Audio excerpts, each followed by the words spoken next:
Ladies and gentlemen, welcome to the Thursday, June 17th, 2021, 7 o'clock p.m. start time meeting of the Auburn Zoning Board of Appeals.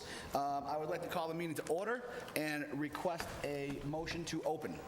Make a motion to open, Mr. Chairman. Vice Chair makes a motion to open. Do I have a second? I'll second. Mr. Cussy makes a second. So we're going to talk about the procedures in a little bit. So, Mr. Maron, how do you vote, sir? Mr. Cussy, how do you vote, sir? Great. Mr. Chacolo, how do you vote, sir? Open. Thank you very much. Open. Thank you, and I vote to open. 7 o'clock p.m. Application. We have ID Sign Group Incorporated requesting a special permit under Section 7.8 of the Auburn zoning bylaw to install a 35 square foot secondary sign on property located at 368 Southbridge Street, Auburn, Mass., map 33, parcel 81. Do I have a motion to open the hearing? Make a motion to open the hearing, Mr. Chairman. Thank you very much. Do I have a second? I'll second. Thank you very much, sir. Mr. Vice Chair, how do you vote? Approve. Mr. Cussy, how do you vote? Approve. Mr. Chacolo? Approve. Thank you. Approve. Thank you very much, and I vote to open. Is the applicant present for the 7 o'clock p.m. hearing? ID Sign Group Incorporated.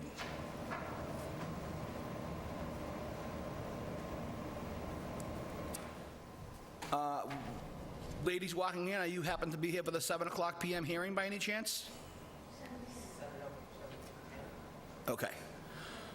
So how this works is, the reason why we have a 7, a 7:05, a 7:10, 7:15 is because we are required per meeting regulations that we wait for that period of time.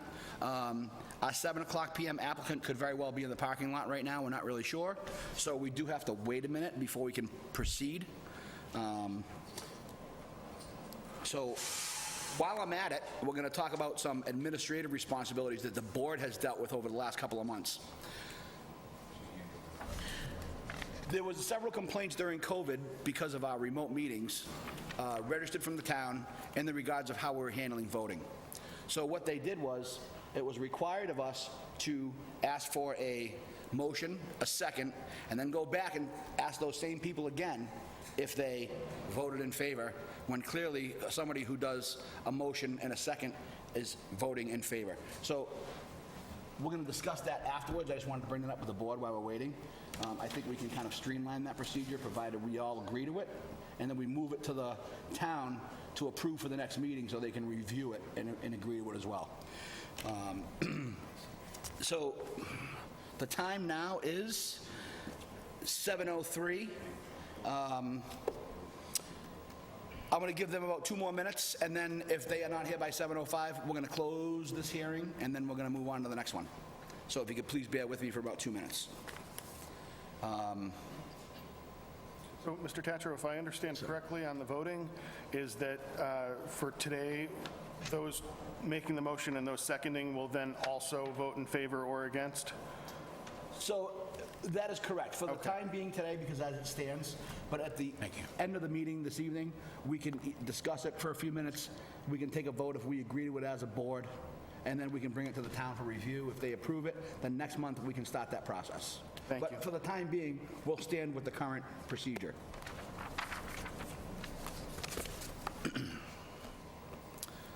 All right. So I have about a minute left, so if you could just be patient.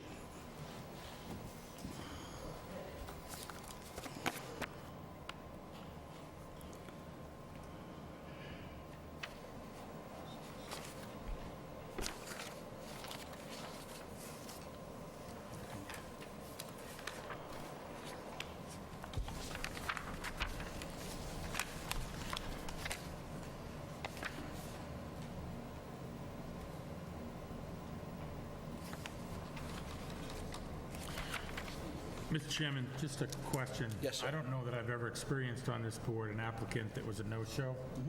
We've had cancellations and requests for continuance. So on a no-show, I would assume that we skip over. If they do in fact appear at some point during this evening, would we offer them the courtesy of adding them at the end of the meeting, or would we ask them to appear in the next meeting? Interestingly enough, I think for my tenure on the board, I have not experienced this also, so I am going to go over to Ms. Coyle the head of the Department of Special Services. So would you prefer us to defer this person to the next meeting, or would you prefer us to add it later on in the evening? I think I prefer if we keep it open so that we can do it at the end of the meeting, just in case they ran into traffic or some other unforeseen emergency. Okay. And then if nobody has shown up, it's at the board's discretion. We can certainly put it on for the next meeting, and we can have Katrina reach out. Okay, I think that sounds reasonable. Thank you. So we are at 7:05 right now, so I'm going to make a motion to, I think, as Ms. Coyle stated, that the best procedure here is to probably request a continuance on behalf of the applicant, if you will. Leave the meeting open, so if there's any public comment, and if they do come in 15, 20 minutes because there's an accident on 290 we're not aware of, we'll try to accommodate, and if not, they can put on the agenda for next month. So that was the clear statement. So do I have a motion to continue the 7 o'clock p.m. Hearing? Mr. Chairman, I'll make that motion on behalf of the applicant, as stated. Thank you. Do I have a second? Second. Thank you. So, again, because of our procedure, how do you vote? You approve? Mr. Chacolo? Thank you. Mr. Cussy? Approve. Thank you. Approve. Ms. Roach approves, and I also approve. So the 7 o'clock p.m. hearing, ID Sign Group, is going to be continued and will remain open for public comment. If they do come in, we'll reschedule them. If not, maybe we'll see them next month. So we have a 7:05 p.m. applicant, a Stephen Quinn, requesting a special permit under Section 8.3.2 of the Auburn zoning bylaw to build a farmer's porch on a non-conforming structure on property located at 97 South Hold Road, Auburn, Mass., map 20, parcel 4. Do I have a motion to open the hearing? Mr. Chairman, I'll make a motion to open the hearing. Thank you. Do I have a second? Second. Thank you very much, Mr. Chacolo. So per roll call vote, Mr. Maron? I approve. Mr. Chacolo? Approve. Mr. Cussy? Approve. Ms. Roach? Approve. Thank you, and I approve. So is 7:05 p.m. applicant Stephen Quinn present? Sir, if you could approach the lectern over there, introduce yourself, and give us an overview of what you're trying to accomplish, please.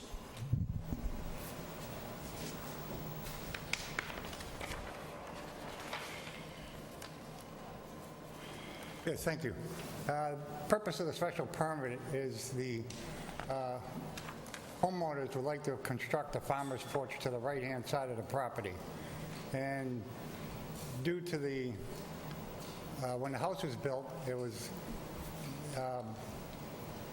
in the past, in the frontage, there's not enough for a porch off the front of the property, but coming up the side door to the front edge of the property, looking for that relief of the 3 feet, so they could have a porch where they could get out of the heat of the sun during the bad weather times or the, warmth of the summer with the kids and such.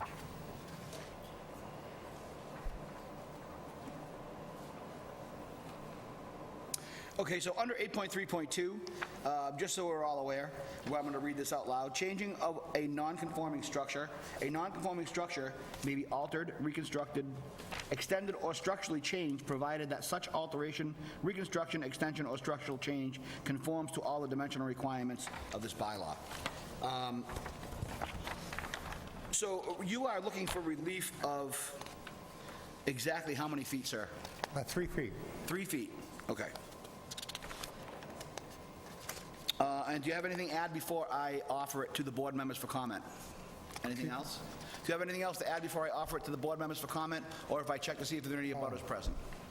No, not at this time. Okay, thank you. Are there any abutters present that would like to comment on the 7:05 hearing, excuse me? Okay, hearing none, seeing none. I'm going to turn it over to the vice chair. Sir, do you have any questions or concerns of the applicant? Thank you, Mr. Chairman. To the applicant, thanks for being here. So I have the picture of the property. I did have an opportunity to view it this afternoon. Yes. And then the renderings, the sketches that you have provided. So in the layout that you're suggesting and proposing, will this be a covered structure? Yes, there is a roof going above it as well. Okay, and will it be fully enclosed? No, open with 6x6 posts and balusters and railings. So classic farmer's type porch? Yes, with a full step across the front face onto the front walk. And as I see the rendering here, I mean, you're planning two additional steps, two locations for additional steps. So in the front going up and then to the back. There's an existing set of stairs for that backdrop that goes down to, I think, Yes, the there pool is. area. Is that correct? Yes, sir. Okay, so those stairs in the back side will tie into that step? Yes, they'll be hitting that walk going down to about 10 or 11 feet before you get to the back steps. All right. Thank you, sir. I don't have any additional questions, Mr. Chairman. Thank you very much. Mr. Cussy? I have no questions right now. Thank you. Mr. Chacolo? I have no questions at this time. Thank you. Ms. Roach? I do not have any questions either. Okay. And I really have no other questions also. For the folks who just walked in, are you happen to be here for the 7:05 hearing? Okay, thank you very much. I'm just making sure we had some other people walking behind you as well, so.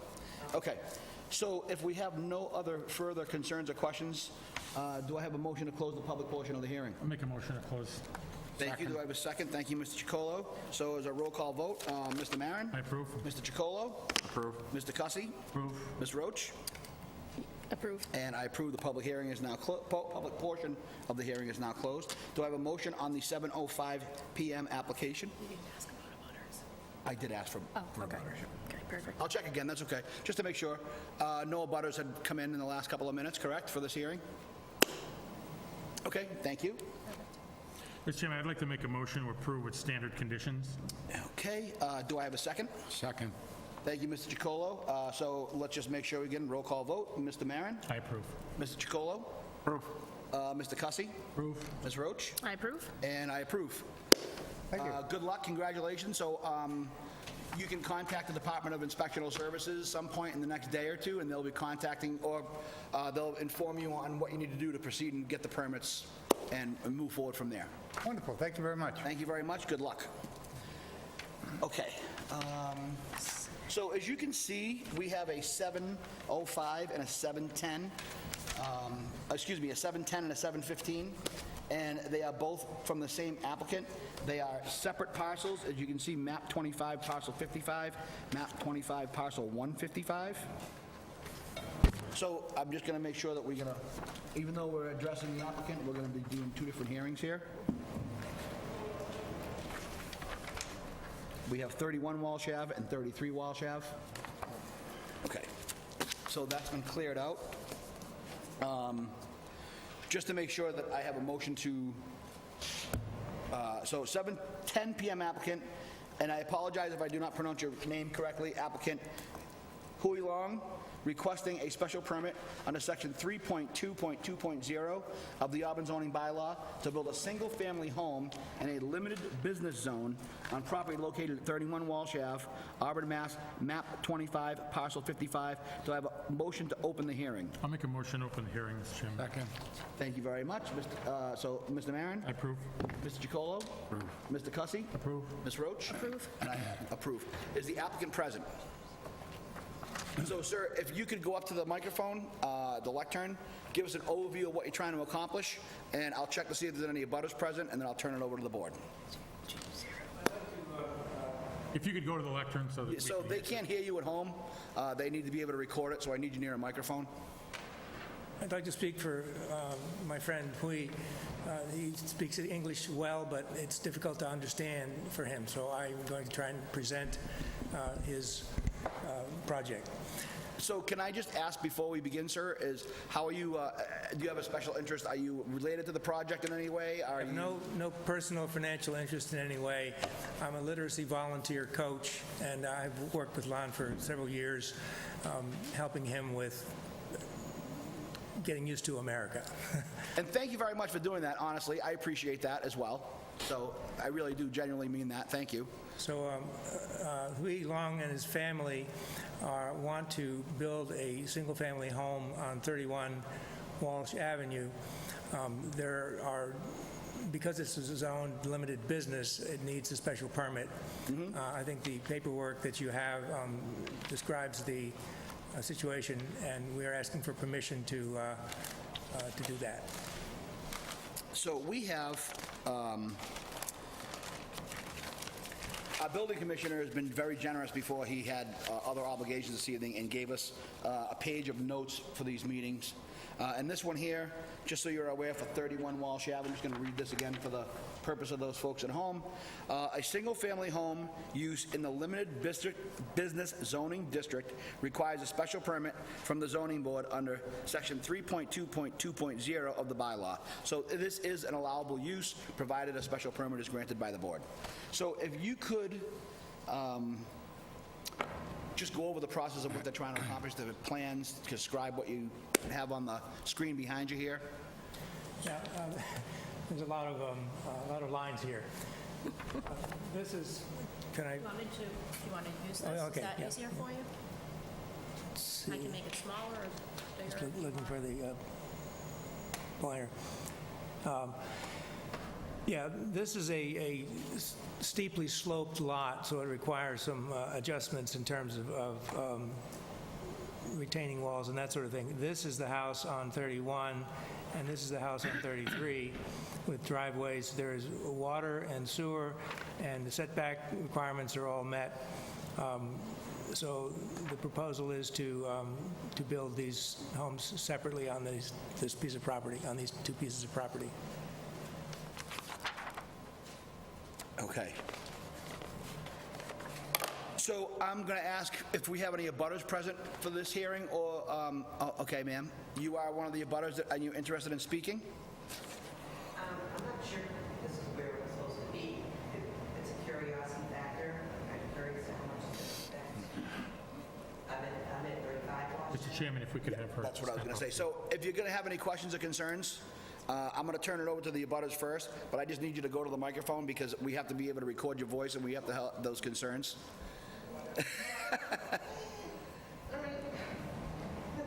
Believe me, it's very easy. There's really not too many people watching us, I don't think, so I think you'll be okay.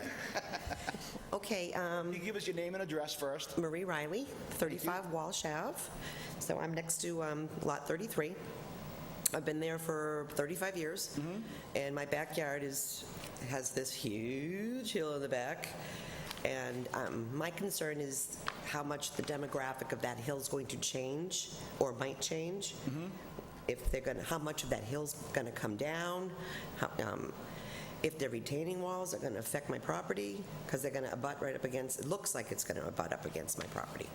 So it's more of curiosity. I'd like to get some insight, or more visuals. What are the retaining walls going to look like? Silly stuff like that, I guess. Well, I mean, obviously, it's your concern, so I don't think it's really silly, so that's okay. Okay. Not a problem.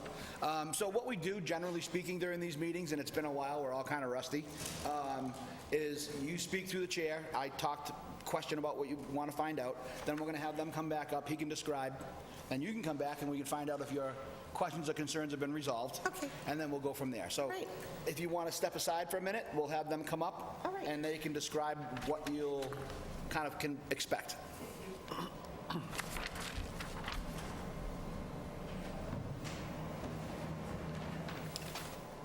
Would it be helpful if I pull this out? Probably a little bit, yeah. Okay, let's see if we can change this. Plus, maybe? I'm thinking, no, Well, that's going to give you a bigger view. Is that better, or you want it more? All right. That gives you a little bit more. So just to be clear, this is the plan that we have for 31 Walsh. There's probably a very similar plan for 33. Okay. Submitted as 31 Walsh. Yeah, I don't think that, I'm not expert on this. I'm trying to communicate, but I'm not the engineer or the surveyor. I know there are drawings of what the retaining wall situation would look like. I don't have those drawings with me. I don't think they were submitted to the hearing either. Do you have additional? So we have what you see on the screen behind you. Right.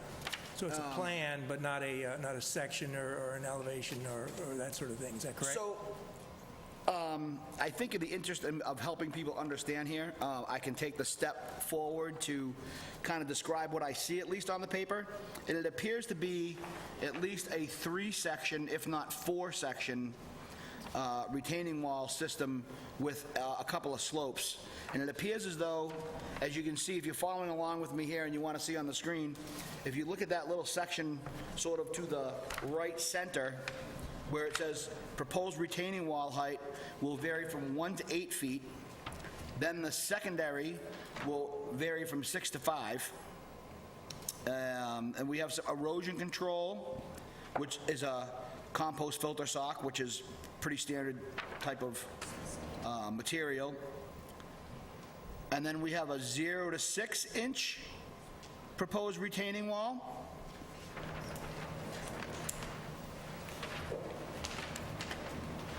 And then if you go to the left side of the plan, you can see where we have a couple of, basically the same idea on the other side of it. HDPE storm drain, I'm looking for other elevations here.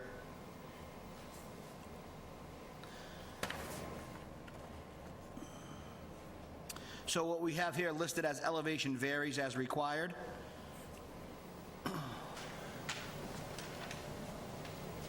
My understanding is that this retaining wall design is intended to have no impact on the abutters, that there would be no excavation, of course, or construction on the abutters' land.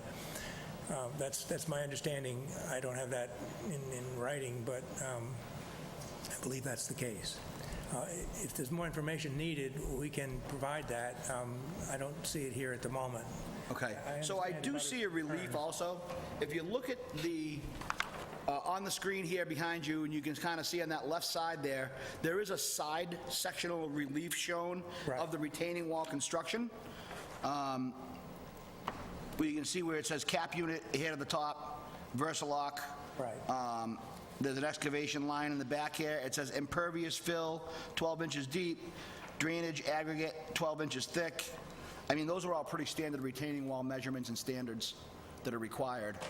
And it does appear as though it does remain within all of the property lines and doesn't appear to though it may affect directly any abutting properties. That's my understanding, yes. Okay, so if I could just have you step aside for a second, and I'll have the abutter come back up. Ma'am, Ms. Riley, please. So, in just in an effort to help you navigate this plan, as you can see, it appears as though we're going to have 1, 2, 3, a 4-step retaining wall on the right side, as this plan shows, and then it would be a 1, 2, 3-step retaining wall on the left side, varying from 1 feet to 8 feet, 6 feet to 5 feet, and then 6 inches to grade. So I think at 8 feet, I mean, realistically, you're probably looking at somewhere around these doorways here, about 8 feet. Yeah, It's fair to say. okay. And it does appear as though, based on the plans, that everything would be in their lot and all required setbacks would be met. Okay, so where the stakes are, where they have all the stakes going up my hill, is that retaining wall going to be right where those stakes are? Is that where it's going to start, or is it going to start in so many feet? I can't answer. So if you could step aside, please, ma'am, and allow him to have the microphone back, and he can answer that question. It's just part of the procedures we have to follow. I can't answer that directly. I have seen the property, but I haven't been there recently. So it's a good question. I don't know. I think the stakes in general are marking boundaries. I don't think there are stakes marking the retaining walls themselves. Mr. Chairman, if I may? You may, sir, please. And it may give comfort to the abutters' question. So as the layout, if in fact this application were to approve this evening, then these gentlemen would need to go through a permitting process. And that permitting process through inspectional services would essentially check off all of the boxes based on setbacks and requirements. That process, you would also have an opportunity to ask questions and be present through some of those discussions.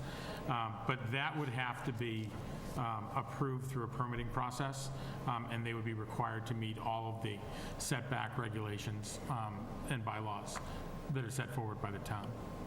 And so it may be premature, I'm not telling you how to think, but it may be or what to worry about, but it may be premature to worry about as it lays out now. I did have an opportunity to view the property. That's a formidable slope. And so I can appreciate the concerns and how they would need to excavate, cut in, move some earth, and set up retaining walls to accomplish this. But through the permitting process, inspectional services would gleam a close eye on everything that happens, and they would have to meet all of those requirements. And again, thank you, Vice Chair Maron, well said, and I appreciate that clarification. And when I viewed the property, I can't promise you this, but I was under the impression that the stakes that you saw, that's what would be a surveyor to basically stake out the property lines. That would not be the location of the retaining wall. Again, that's my view from driving up, viewing the property, and moving on. And from my experience, I can't promise you that those stakes are exactly that, but generally speaking, that's what they are. They are maintaining the borders of the property. For 35 years, I own on the other side of those trees going up and up. So that tree I've been saving up all that money to cut down is on my property. So I'm concerned about that too. We're open to discussions about being good neighbors. I'm not trying to stop anything. All right, so I just have to ask again, to continue that discussion through the chair, okay? And that's okay, not a big deal. All right, so I guess if I could ask you to just step up to find out if you've been satisfied based on what you've heard so far, and we can continue. I just want to make sure you're all okay with this before we move forward. One more different little thing that just popped up in my head was, I don't really understand this stuff, but the runoff and everything, all the drainage, it's wetlands across the street. So, and we don't have any drain holes on our street anywhere. That's just going to tie into the town water and sewerage right before? So the drainage is maintained on the property. As you can see, where those retaining walls are built, you can see where it says there's drainage aggregate and there's different things behind it. It does mention, in fact, directly in there that I read out earlier, erosion control, which is a compost filter sock, HDPE, roof drain in place where it requires for the water management off of the roof. So again, generally speaking, it is responsibility of the person developing the lot to maintain that water either on the lot, so it stays there, or it goes to town water and sewer. Okay. So it has to be controlled. Legally, they are not allowed to push water onto anyone else's property, including especially yours. Yep. Okay? Yeah. I wasn't worried about mine, just in case I'm afraid of my hill collapse, and it's what I'm afraid of. And that's completely understandable, and you have the right to ask that. You are in a butter, and that's why we're here, to clarify all those things and make sure that we have it so that your concerns are met. So as long as they are, we're going to move on if there's anybody else. And do you have any other concerns that you want to talk about? No, I'm happy with knowing that down the road, there'll be other meetings and, see how things progress and what have you. So I'm okay. Okay. Okay. Thank you very much for your time. We appreciate that. Ma'am? If I may, through the chair. Please. So if the board does move forward and approve the permit, there isn't necessarily another public meeting, but as the chair has referred to, once a building permit is applied for, that building permit application and the plans are a public document. So you're able to come in and view the plans. You can ask questions of our building commissioner in our office is actually just right through the doorway. So it's all right here, and we can handle those questions. Your questions pertaining to conservation or anything that's related, that's also in the Department of Development Inspectional Services, and if it's required, the applicant has to go through those processes too. So I just wanted to clarify. I appreciate that. Thank you, through the chair. Okay. So, are there any other others that would like to speak? Ma'am, if you could approach the lectern, introduce yourself with your name and address, and we can try to talk about your concerns. Yes, Arlene Peachy, I'm at 25 Walsh Ave. My concern is the retaining wall. What is the material that they're going to be using to make that, and who is going to be responsible to take care of it? Okay, so I can't answer that on behalf That's- of the applicant. But what I can tell you here, based on what is read in the plan on the left side, again, if you see that sort of side view of the wall, it does say a Versalock, modular concrete facing unit. So Versalock is pretty much what they use for a standard retaining wall these days. They are man-made pressed concrete blocks. So, oh, okay, like cement and stuff like that. Yeah, they are, yeah. Versalock is pretty much a standard in the industry. It's gone beyond a brand name. It's more or less what people just kind of refer to these building blocks now that they use for retaining walls. Okay. And again, this wouldn't, we're only here to approve if this can be done under section 3.2.2.0. All right, so this would be for the other, Right, so, the next step question? and it all has to be used in standard approved building materials. Now, another question. As abutters, are we going to get another abutter notice when there's other meetings or when other things are approved? So we're going to allow Ms. Coyle to clarify that for you in a minute too, but, so if there, again, if there are any other public hearings, conservation, et cetera, those meetings would be posted. As an abutter, you would be notified through the standard procedures. If the board does approve tonight, and those requirements are not there based on review of the application, then again, I think what Ms. Coyle stated earlier was that the application and the plans would become public record, and you could go to the town hall, comment on them, express any concerns you may have, and seek clarification directly at the office over here. Did I say that correctly, Ms. Coyle? Is that right? Okay. Good, how are you?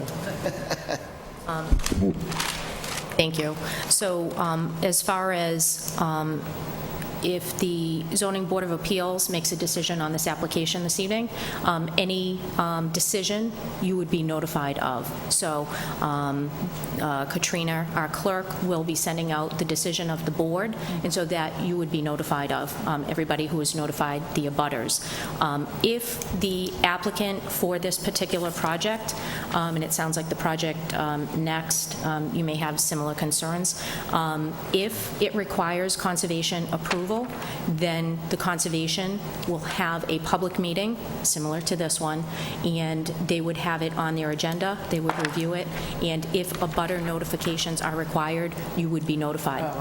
So, but again, the intent, I believe, of the applicant is to build houses on 31 and 33, as identified on the agenda this evening, and if he's able to get approval of this board, then the step in the process would be to pull a building permit in order to build the house. If there's any other approvals that he needs, he would have to go through those processes. The Department of Inspectional Services, so we have all of those departments within one area. So building department, zoning, conservation, Board of Health, all of those are right in one department. Yeah, so if you have questions, you can certainly come to our office and we can help answer those. Okay, so it's up in here whether we would be notified as abutters. If it requires it in the Like process. for the building permit and all that. Right, You don't I know. personally haven't looked at this particular application, so I don't know if conservation is required at this point. Maybe there's wetlands across the street. Right, so that would be determined by the applicant and the building department review. All right. The application that comes in, just like any of the applications here, those are all public documents. Okay. All right, thank you very much. Thank you. Thank you, sir. And you're welcome, ma'am. And I'd also like to add, just so you're aware, again, for all the folks at home, 3.2.2.0 specifically defines what the town considers a one-family detached dwelling. So it's a building containing one dwelling unit and surrounded by open space on all sides, which I think is some of the concerns you have here. And a dwelling unit, for a definition, is a room or group of rooms forming a habitable unit for one family, with facilities which are used or intended to be used for living, sleeping, cooking, and eating. So it pretty much defines that it has to be a single-family home. Okay. It has to have the required setbacks on all sides. Any retaining walls have to be within the perimeter of the property lines. And again, as I already stated to the other lady, that legally, it's been long-standing for many, many years No, that that's you're fine. not allowed to put water or affect anybody else's abutting properties. Okay, so You're well protected. okay, the retaining walls are because of the hills that are there? Yes. Oh, okay, because I know we never had to do that with our property, so we've been there for 50 years, so. And, you know, interestingly enough, I have in my neighborhood some of those things as well, and I've actually rebuilt some retaining walls. And the standards from 50 or 60 years ago versus today's standards clearly have changed, and especially with water management indirectly because okay. our town aquifers. So realistically, these requirements and these designs are going to probably upgrade in terms of managing all those issues on that piece of land for you. Yeah, okay. All right. Thank you very much. Thank you very much. I appreciate it. Okay, bye now. Do we have any other abutters that have just come in? I see some people that we're talking on the 7:05 hearing. Okay. So hearing none, seeing none. Sir, do you have anything else you'd like to add? All right, so do I have a motion to close the public portion of the hearing? Before I make that motion, Mr. Chairman, I don't know that we've had an opportunity, I think we went to the abutters first, and so I don't know if board members had an opportunity to ask any questions of the applicant. You're And so right. before we do that, I wonder if any of the board members... That's where I was going next. I was going to bring us around the circle, but I think you're right procedurally, so I apologize. None- I'm going none to taken. send it over to the vice chair, sir, and step back a little bit. Thank you, Mr. Chairman. I'm going to reserve questions for my other board members. I don't have any at this time. Okay. Mr. Cussy, sir? I have no questions. Thank you. Mr. Chacolo? Yes, Mr. Chairman, I have a question of the applicant. Okay. Sir? The garages on this house, is it attached? The garage is underneath. Pardon? It's underneath the footprint here. In other words, it's at the ground level, So it's a garage under? under the building, yes. And under the notes portion of what you've provided us, it said that you're providing 2 parking spaces behind the garage. Could you show me where those are? Do you want me to where the notes are, please? I'm not expert on this.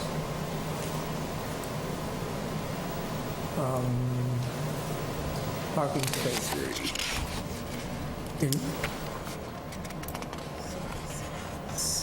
There are,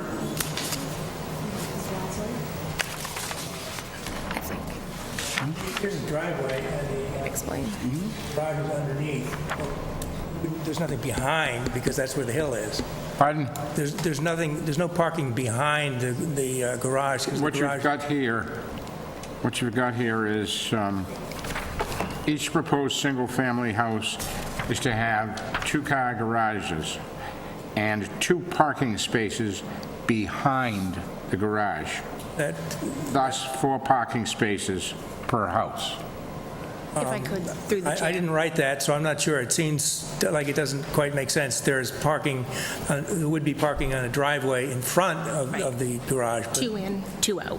2 on the driveway, 2 in the garage. Okay, that's why I Behind wanted is to not the- see yeah, behind where is not a behind, driveway. how he was getting 2. I don't know where behind came from, depends on what you take as front, but from the street, you go up the driveway, and there are 2 potential Okay. parking spaces, and then I there's... just didn't see how you could get anything behind those garages. Sorry, it's not clear, but nothing weird, just garage and driveway in front of it. Thank you. Mr. Cole, may I interrupt you just for a second?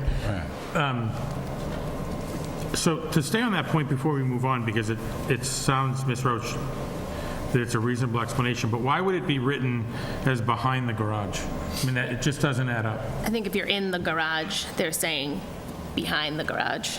Outside, I mean, clearly you can't get 2 cars behind this No, I place, agree, but so I don't the- think there's the any other language- reasonable explanation. Yeah, fair enough, because that language doesn't... That's why I doesn't brought it doesn't up. reconcile. I mean, Yeah. at any It's normal not a person great would... description, but I think they mean when they say behind, if you're standing in the garage and the door is closed behind you, they mean 2 cars out in the driveway to get off the street. Or perhaps the two in the driveway would be parked behind the two in the garage. Right. That's not what it says, though. Oh, So I- it certainly so I- does not, Weird. yes. Yeah, it certainly is not clear. It is, and to be No. to be litigious about it, and not to be tedious on purpose, but, I mean, I would even condition that point if we were to move forward with an approval, because it clearly states this lot would not allow for parking spaces behind the garage, so a logical person would have to Yes, I construe do, that thank you. that's written, but I'm glad Mr. Cola brought that forward. To be litigious about that, I would actually condition that statement to clarify it. Sure. If we were to move forward, because I think Ms. Roach makes a perfect point of explanation. I think that's exactly what it means. It just doesn't say what it means, Yeah. in my view. So I would agree, honestly, Mr. Chacolo, that's a great catch. I appreciate that. That's very good attention to detail, so thank you, because I did not notice that. And I also appreciate Ms. Roach with her experience being able to clarify that. And again, I think it's one of those funny things where I'm going to venture to guess that it is used in the industry based on the perspective of the person creating the plan, which isn't necessarily right in our view, but to them, it's just certainly how it works. But again, I think we can clarify that with a condition. Thank you, Mr. Chairman. Oh, And I thank you. interrupted Ms. Chacolo, if you have Quite further. all right. Quite all right. Thank you, Mr. Chairman. Anything else? No further questions. Okay, Ms. Roach? No, I'm good. Okay, and I don't have any questions at all. So do I have a motion to close the public portion of the hearing? I'll make that motion now to close the public hearing. Thank you. Do I have a second? Mr. Chacolo, thank you. So for the purpose of closing the public portion of the hearing, Mr. Maron? I approve. Mr. Chacolo? Mr. Cussy? Approve. Ms. Roach? And I approve. Okay. If there is no further discussion, do I have a motion on the, and I just want to make sure I read this first, please, hang on. This is the 710 first applicant, Huey Long, requesting a special permit under section 3.2.2.0 of the Auburn zoning bylaw for a single-family home and a limited business zone on property located at 31 Walsh Ave, Auburn, Mass., map 25, parcel 55, and for the record, this is the first of 2 hearings. Mr. Chairman, before I make such a motion, I would just suggest that, I know we need to take them separately, but I think that they're similar enough that we can take them back to back for ease of, because I don't know that we're not going to go to, are we going to go to an open hearing in the second one? Well, I think we have to procedurally. Okay, fair I think enough. just to make sure that we don't have any people questioning. Because we didn't open it. You're exactly right. My error. So, no, it's very okay. good. And this is why we're here. It's been a while. We're a little rusty, so we're going to work through it. Very good. Thank you, sir. So I would make a motion to approve, but standard conditions, in addition to a condition to further explain the nature of notes number 5, to clarify that in fact there are not 2 parking spaces behind the dwelling, and that they're stacked exactly as Ms. Roach had suggested. And that's a butcher of a condition. And so I'm not asking anyone to write that down, but I would like that to be called out as a separate condition, and I'll stop talking. No, that's great. I appreciate that. So I think if I may, just to surmise, we have a motion to approve from Mr. Maron with standard conditions, but we are going to add the condition of seeking clarification to ensure that there are no parking spaces behind the dwelling, as noted in the notes in the upper right corner, number 5. So I think that kind of helps everybody to understand where we're trying to go. Okay, with that being said, do I have a second? Conditional second, that I might ask a question. You may, sir. Wouldn't it be a lot easier for us to strike note number 5? It's pretty clear, once we get that out of there, we have no problem. We just strike note number 5. If I may, Mr. Chairman? You may. I actually, I think there may, Mr. Chacolo, respectfully, I think there might be value in keeping it, because I think if their intent is to make sure there's space, 2 spaces, that garage is set back far enough so that there are 2 spaces in front of the garage, then it may have value, and that may be a stretch. I think it's a stretch, and I would say if we were going to make it valuable, we should put that right in, Fair enough. okay? And so, more to the point, Driveway, right to the point, driveway to hold 2 standard vehicles. fair enough, Mr. Chacolo, I completely agree, and to your point, I think you well articulated my intent, in that we seek clarification for that point. All right, so would you be in agreement to strike 5 as suggested by Mr. Chacolo? I would. I can be pushed either way. Okay, So we're going to amend that then. It will be the standard conditions, striking number 5 from the notes, so that we will ensure that there are 2 full parking spaces in front of the garage doors. And that will be verified through the permitting process. That way, there's no question about what we intend. Thank you very much. See, I love, this is why we have a great board, because we work through things and we get it done. So on that basis, you have my second. Thank you. So with that being said, we'll do a roll call vote. Mr. Maron, sir? I approve with conditions as stated. Mr. Chacolo? Approve as expressed. Mr. Cussy? Approve. Ms. Roach? Approved. And I vote to approve. So hearing 1, we are complete. We're going to close this hearing. We're going to reopen the next one. We'll do the same thing around the circle again, and then depending on how the board sees it, we'll take another vote. So before I proceed, I just want to make sure, is there anyone else that want to add anything to this hearing? Just from the town side? Oh. That's okay. No, I think that's clarified. You want note number 5 stricken from the plan, and you want clarification that there are 2 spaces for number 31 Walsh. Is that correct? correct. Yep. Great. Got it. Thank you so much. Yep. Okay, so that's all Katrina, we got that, clarified. right? We've worked out. Do I have a Thank motion you. to close the hearing? Motion. I believe we've closed the hearing. No, we closed the public portion, we took the vote, now we My have to close the public apologies. hearing. That's okay. Easily confused this evening. I'll make a motion to close the hearing, sir. Thank you. Do I have a second? Second. Thank you. Roll call vote. Mr. Maron? I approve. Mr. Chacolo? Approve. Mr. Cussy? Approve. Ms. Roach? Approve. And I approve. Okay. Hearing number 1, 7:10 PM, completed. We are now at plenty of time to move on to the 7:15 PM applicant, same, Huey Long, requesting a special permit under Section 3220 of the Auburn zoning bylaw to build a single-family home in a limited business zone on property located at 33 Walsh Ave, Auburn, Mass., map 25, parcel 155. So I have a motion to open the hearing. Motion to open the hearing, Mr. Chairman. Do I have a second? Mr. Chacolo, thank you. Roll call vote. Mr. Maron? I approve. Mr. Chacolo? Mr. Cussy? Approve. Ms. Roach? Approve. And I approve. Okay. With that being said, do I have any abutters that would like to speak on this hearing before I allow the applicant to give his presentation? Okay, so hearing none, seeing none, it appears as though the abutters present are satisfied with the questions they had completed during the first hearing, but we're still going to give them the opportunity. Sir, if you could please go to the lectern, and we can go through this whole process one more time. Okay, can we just rewind the tape and play it again? It's basically the same, looking for permission to build a one-family home on 33 Walsh Avenue. There are any restrictions, of course, with the environment and the retaining walls, but it's basically the same, requesting the same permission as for 31. That's 31. This is 33. I'm just making sure that I'm reading off of the correct application package here before I flip through it. So we, again, the same thing really applies here. We have the Auburn Water District, Auburn Town Water and Sewer. Limited business, not really changing things. So if I am correct, then it appears as though these 2 houses will be identical. Is that right? With the exception of maybe some cosmetic differences?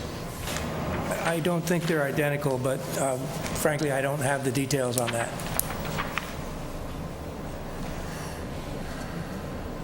Okay. So thank you, Ms. Roach, for pointing that out. And I'm just going to go back to the other one, just so we are all on the same page. I'm informed that they are not identical. They are not identical. Okay. It's a little bigger.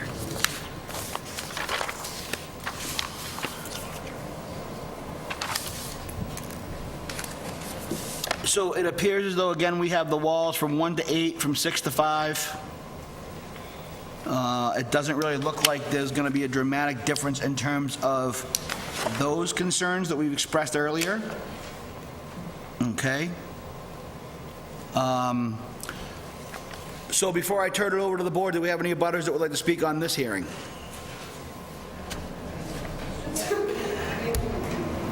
Go ahead, ma'am, if you want to go ahead. You got to reintroduce yourself, give us your name and address, and we'll go through that.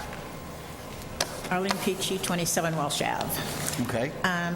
Okay, will that house be subject to eliminating number 5 and only putting 2 parking spots also? We can condition that, absolutely.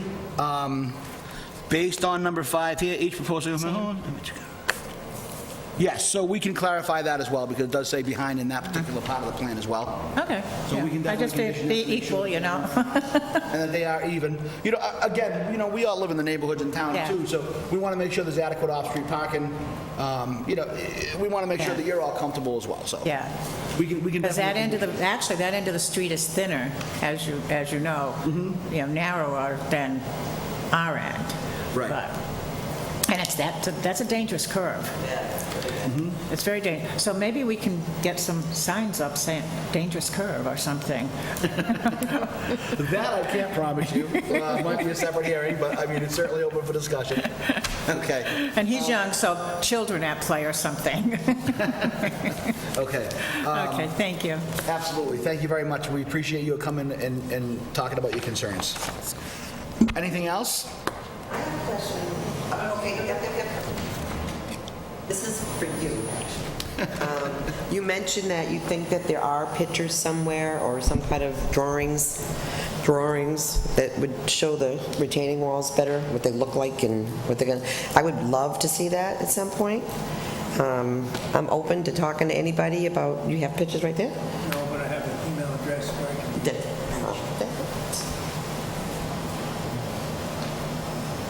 That's what I would love to work with, you know, that's it. That's all I wanted. Okay, so ma'am, can I suggest it might be advantageous for you to reach out to the Department of Inspectional Services, give them an email address, they can filter those things through and proceed to make sure that they're not only part of the plan, so they're, if anybody else wants to view them, but then they can forward it to you to make sure that it's all time-stamped and everybody's received the same information. So that would probably be the easiest and best way to document all those things. Okay, thank you very much. Okay. So with that being said, do we have any other butters before I turn it over to the board? Hearing none, seeing none? Okay, Mr. Maron? I have no questions, Mr. Chairman. Okay, Mr. Cussy? No questions. Mr. Chacolo? Questions? Thank you. Ms. Roach? No questions. And I have no questions. So with that being said, do I have a motion to close the public portion of the hearing? Motion to close the public portion. Do I have a second? Mr. Chacolo, thank you. Mr. Maron, how do you vote? Mr. Chacolo? Approve. Mr. Cussy? Ms. Roach? Approve. Okay, and I vote to approve. Public portion of the hearing is closed. So, do I have a motion on the 7:15 PM applicant Huey Long requesting a special permit under Section 3220 of the Auburn zoning bylaw to build a single-family home in a limited business zone on property located at 33 Walsh Ave, Auburn, Mass., map 25, parcel 155? Mr. Chairman, I'll make a motion to approve with standard conditions with the addition of clarification and striking note number 5 on the plans to re-clarify that in fact there are 2 spaces in front of the garage. Excellent, thank you. So, Second, as stated. thank you very much. So I've got a motion to approve and a second. We'll have a roll call vote. Mr. Maron? I approve. Mr. Chacolo? Approve. Mr. Cussy? Approve. Ms. Roach? Approve. And I vote to approve. So you're all set. Ladies, thank you very much for coming in and expressing all your concerns. If you have anything else, you can definitely reach out to the Department of Inspectional Services. They're always really helpful and more than happy to sort of take care of anything you have concerns. Also, you can reach out to them and they can direct you on what steps next will be in the permitting process and in order to get your final approvals. Okay, good luck. Thank you very much. Good evening. So we had the vote, so I'm going to just make sure that we have a motion to close the 7:15 PM hearing. I'll make a motion as stated, Mr. Chairman. Second. Thank you very much, Mr. Maron. I approve. Mr. Chacolo. Mr. Cussy. Approve. Ms. Roach. Approve. And I approve. So the 7:15 is closed. We're going to give them a minute to kind of clear out, and then we'll get kind of reconvening here. So I noticed, has anybody come in for the 7 o'clock PM initial first hearing yet? I know there's some people standing in the hallway as well. I just want to make sure that we had a 7 o'clock no-show at the beginning of the hearing, beginning of the meeting, excuse me. I just saw some people moving around. Mr. Chairman, that was the one for Shaw's, correct? Correct? Shaw's Supermarket? Yeah, the one that missed. Yes. Okay, I just wanted to say that so that, in case they didn't know, it was...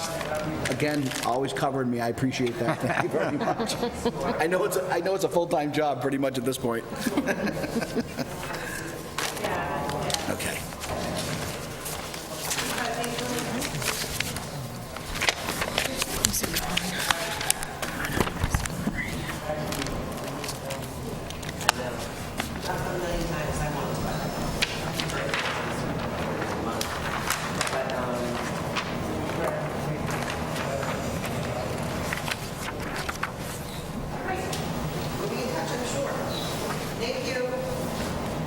So a lot of people don't realize that that wall Doesn't come carries over, so I usually try to give them a minute or two in the hallway if... Okay. So, we are moving on to our 7:20.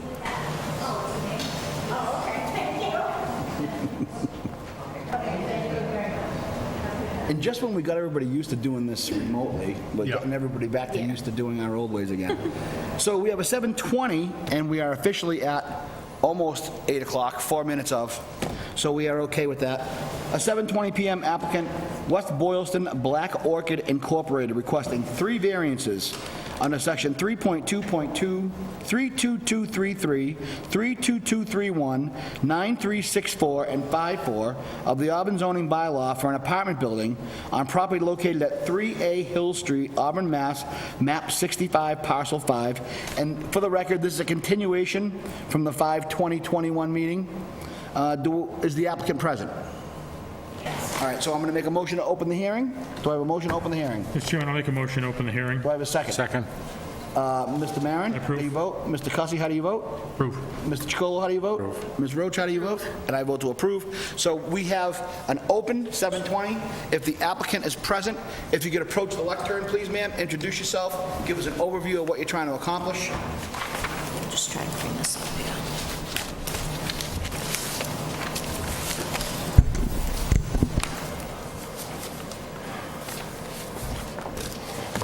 Good evening.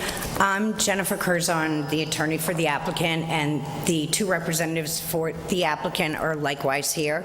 What we're seeking to do is, there's 3 variances, 2 use and 1 dimensional. The first one is, the dimensional is the frontage requirement, which is 120 feet, and I believe it's, and I apologize, it's either 101.82 or 108.82. For the frontage variance. As my brief stated, the frontage variance was previously granted in 2002 for a site, for the site prior to the site was eminently domain. Part of it was. So prior to the eminent domain, there were 2 variances for frontage approved. One was incorrect. It was off by 1 foot, so that's why they sought the second. And in 2002, likewise, the site was approved for a 60-room hotel and 72 parking spaces. Subsequent, after the site plan approval, my client expended about $850,000 on the infrastructure, attorney work, et cetera, and did the substantial work on the site, which included clearing the site, rough grading the site, preparing the pad for the foundation pour, installing erosion controls near the wetlands, installing permanent subterranean detention infiltration system for stormwater runoff, relocated a stream on the site under the order of conditions, replicated wetlands as required by the order of conditions, installed 2 water mains from the street to the site, installed a sewer main from the street to the site, and dug cellar holes. Subsequent to doing all this work, the state expanded the Route 20, and as a result, a large swath of the land was eminently domained, and it reconfigured the site, and it was no longer able to support the hotel that had been approved or the parking spaces. And basically, so currently what we're requesting is a variance on the frontage, which, as I said previously, had been granted for the initial proposal, and then 2 use variances. One is for an apartment building, and one is for 30 units rather than 12. And this would be utilizing the same pad that had been approved by the planning board for the original hotel.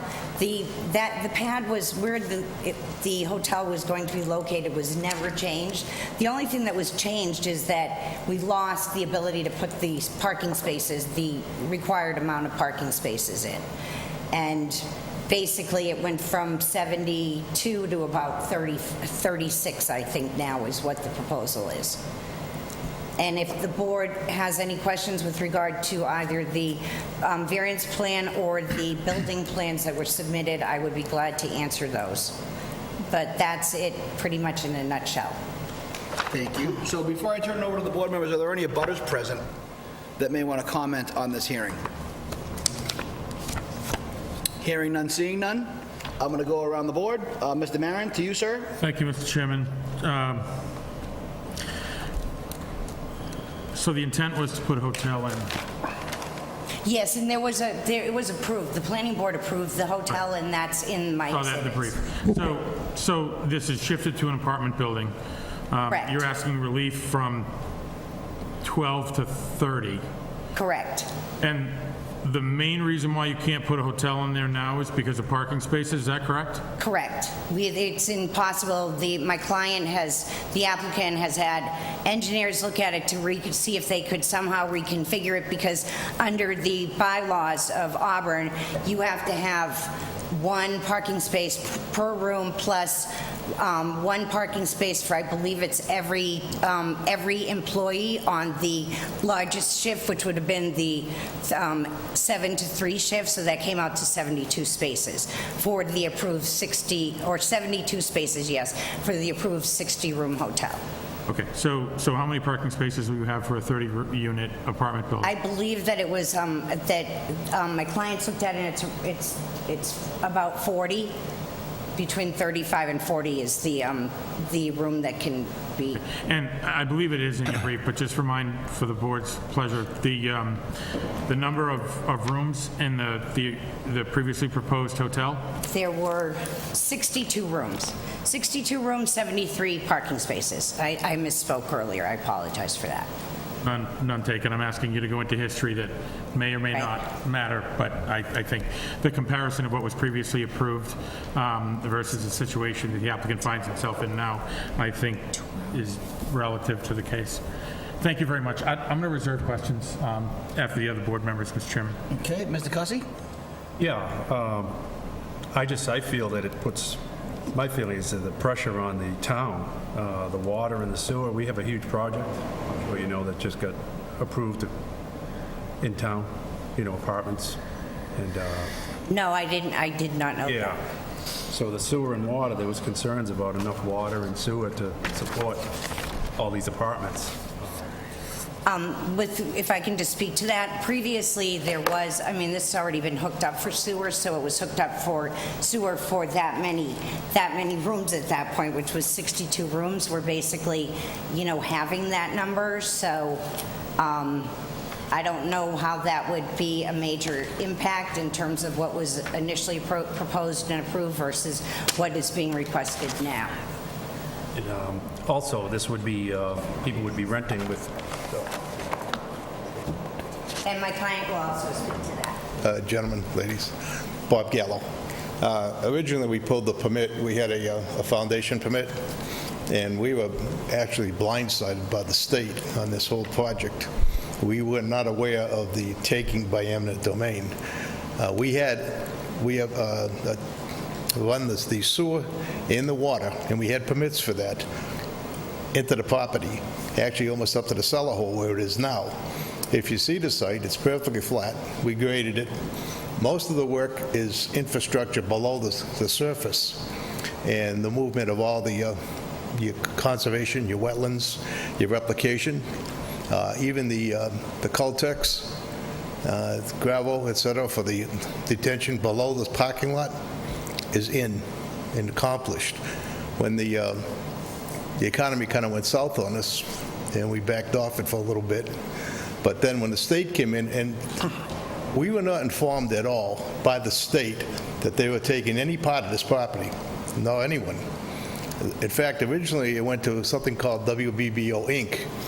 Well, we referred to West Boylston Black Orchid Inc. as WBBO Inc. You can see the confusion, and we straightened all that out along the way. But in the meantime, we met with the state and said, hey, we got a permit for this, and we did have a permit for the foundation. That's how we did that work. Otherwise, you couldn't do the work. So we did all the work. We informed the state, and said, you're killing us. First of all, the special permit was then void once they took the frontage and they killed it. So you would have had to come back for a special permit no matter what you did at that point, because any alteration of the permit, null and void. Where we stand now, we've spoken to the state. That was to no avail. And we have no matter what you put there, you're going to need a frontage variance, whether it be commercial or the apartment complex. We did do marketing trying to get a commercial project in there. We didn't have any luck. We're down to the point we think that the apartment complex is the best use for this property, for the town and for us. Okay, Any questions? 1 second, please. So, I'm sorry, I just want to make sure, this was kind of your conversation, Mr. Custer? Yes. Do you have any other questions of the applicant, or do you want me to move on and come back to you, or? Another question I had is, we're getting a lot of apartments in town. Adding more apartments is big. I mean, we're adding like 300 apartments, over 300 in the next 2 years. Schools, infrastructure, it's a lot of pressure on the town. I'd like to make a note, these are one-bedroom units, and half of them are one-bedroom, and half of them are two bedrooms, and not three bedrooms. I have quite a few two bedrooms apartments now spread out over Worcester County, and right now there's a tremendous demand for apartments. We're not even close. You can't keep them vacant. So I have to disagree with you. There's a demand for apartments, or I wouldn't be building them. Well, I believe there's a demand, no question. And just for clarification, it's not one half. There's 21 bedroom units and 10 two-bedroom units. That's what's being proposed. So just for the record, because she was not near the microphone, they said it was 21 one-bedroom units and 10 two-bedroom units. I just want to make sure that was caught on tape, so to speak. Okay, do you want me to come back? Are you continuing? I'm good for now. Okay. Mr. Chacolo, sir. I'm Yes. going to go right around. Okay. The entrance to these apartments, would that be on Hill Street, or do you look for a curb cut off of Route 20? We're on Hill Street. Our entrance is on Hill Street. All cars entering or exiting would enter or exit onto Hill Street. I'd like to bring out another plus in our favor. Originally, when the permit was granted for the hotel, there was no light there, and we weren't aware of a light coming, so we were going to be working with the same in and out for the parking lot on Hill Street. But now we have the advantage of the light, which makes it a much better situation. So that was, just to be sure, I'm having a tough time hearing you, which is my fault. All entering or exiting will be to Hill Street, yes? Yes. Thank you.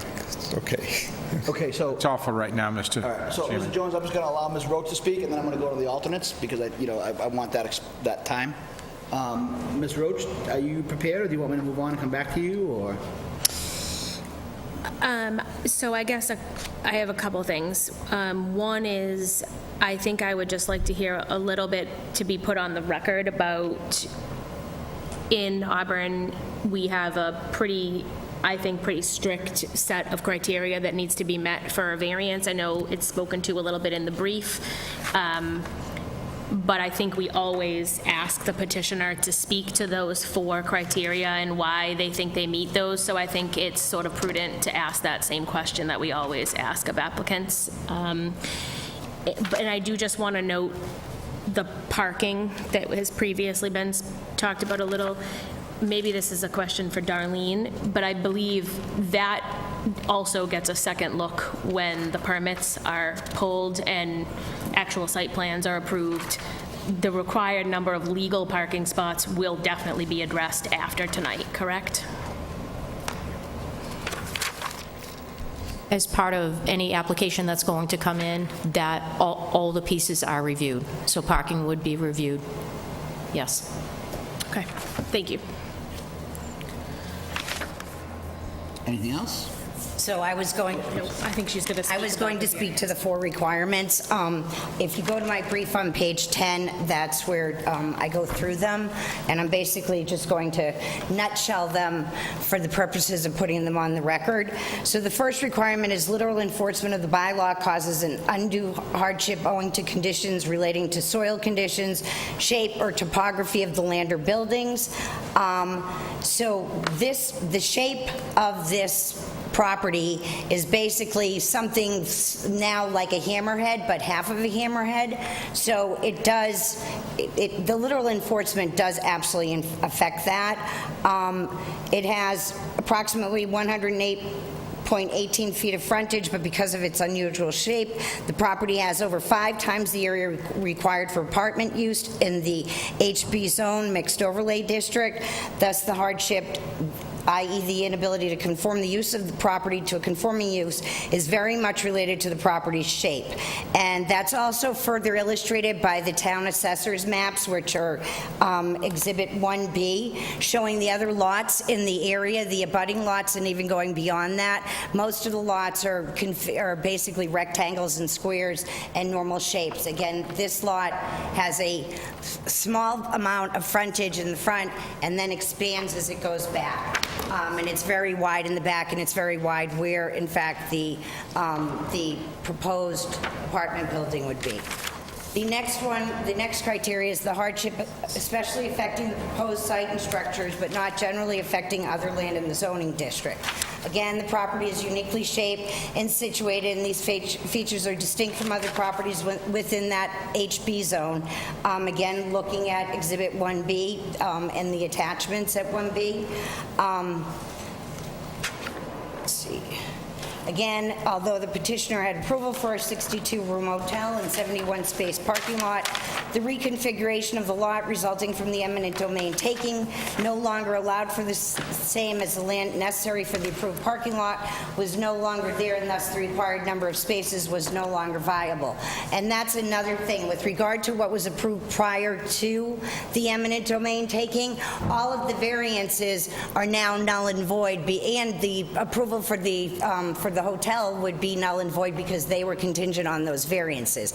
Those variances, now the front dimensional frontage has changed, so that basically causes the approval of the hotel, the prior approval, to be null and void. The apartment building as proposed will not affect other land in the zoning district. The lot next door to the right is vacant and has been for years. As a matter of fact, we tried to purchase the lot right next door. My client was in negotiations for over a year. It's owned by the estate, and unfortunately, he never got anywhere, including any reason why the state wasn't open to selling it, even though it's laid vacant since they've owned it for, I believe, about 20 to 30 years. The lot across the street is a commercial establishment, but will have no impact from the proposed apartment building, especially as the entrance to the parking for this lot is off of Route 20, meaning the lot across the street. Again, ours is the entrance and egress Entrance and exit are both off of Hill Street. And most importantly, the design proposed by the petitioner has an apartment building on the back end of the subject lot away from Hill Street and basically will be almost hidden from street view. Literal enforcement of all 3 sections of the zoning bylaws, which petitioner seeks the variance on, will substantially impact petitioner and anyone taking the subject property via sale or otherwise from petitioner, as its only other use is limited to an office building. Unfortunately, there's a substantial amount of office buildings that are currently vacant in both the Auburn area, well, not so much in Auburn, but adjacent areas, and I don't know what the current vacancy rate is, but presently, especially post-COVID, the market is just not amenable to construction of an office building. Auburn currently has a limited stock of apartments. If you see the Auburn, Massachusetts Master Plan 2019, a true and correct copy, which is attached at Exhibit 10, it shows what the amount of apartments are currently, and thus the proposed use would greatly enhance the apartment stock. And again, as the apartments are 10 two-bedroom and 20 one-bedroom. The one-bedrooms are going to be, I understand there's always a concern with regard to impact on schools, but you would only possibly be seeing that in the 10 two-bedrooms, and these are going to be upscale, more geared towards single or newly married couples. That the apartment is and the marketing for it. Although the proposed rates for the rental are going to be very reasonable, so that is also a benefit. The third requirement is relief may be granted without substantial detriment to the public good. The development of the property as proposed with less than minimum required frontage will have no detriment on the public good. The existing frontage is 90% of the lineal frontage required for developed uses in the HB district, and has in fact more frontage than that required by the bylaw for developed uses in residential zones, which is 100 feet, RO zones, which is 100 feet, limited business 50 feet, in all 3 industrial zones, which is 100 feet. And the shortage of less than 12 feet from the minimum frontage standard would create no safety hazard from the standpoint of furnishing safe and adequate access to the property for patrons, as well as municipal or emergency services, such as, police, fire, and ambulance. Last requirement is relief may be granted without nullifying or substantially derogating from the intent and purpose of the bylaw. The requested variances will not derogate as to the frontage. Frontage limitations serve 2 paramount zoning purposes. Minimum frontage assures adequate access from public or private ways to a developed lot for both the users of the property as well as emergency services. As I indicated before, this will not be impacted. That 12-foot shortage, linear shortage, will have no impact on that. Further access to the property is, as a practical matter, dictated by the width of access drives into the property. The available frontage provides more than ample area for the conventional access driveway for the proposed 30-unit apartment. As to the variances related to allowance of an apartment building with 30 units, so both variances, in allowing the same in the current location does not at all nullify or substantially derogate from the intent and purpose of the bylaw. The mixed-use overlay district, which I have included as an exhibit and marked by highlighting where it is located, I believe it's Exhibit 2, shows that allows for apartment buildings, and it's literally less than, I think it's 3/4 of a mile from this site, and that basically there's no real change between the subject site and where the mixed overlay district is in terms of what is in that area, which is basically commercial. There's no residential, at least not substantial residential on Route 20. There is off of it. And again, Auburn is seeking to bring more apartment units to the area per that 2019 study, and they seek to bring in higher density, which a 30-unit building will do. And if the board has any further questions with regard to those, I will be glad to answer them. Okay, so again, I'm acting as a facilitator, so I'm going to go ahead and go around the board again. Mr. Jones, do you have any questions or concerns of the applicant? I do have a few questions. Thank you, Mr. Chairman. You stated that there's a glut of office space in Auburn. However, at the end of May, when I was looking for an office in Auburn, I found 0 on Craigslist.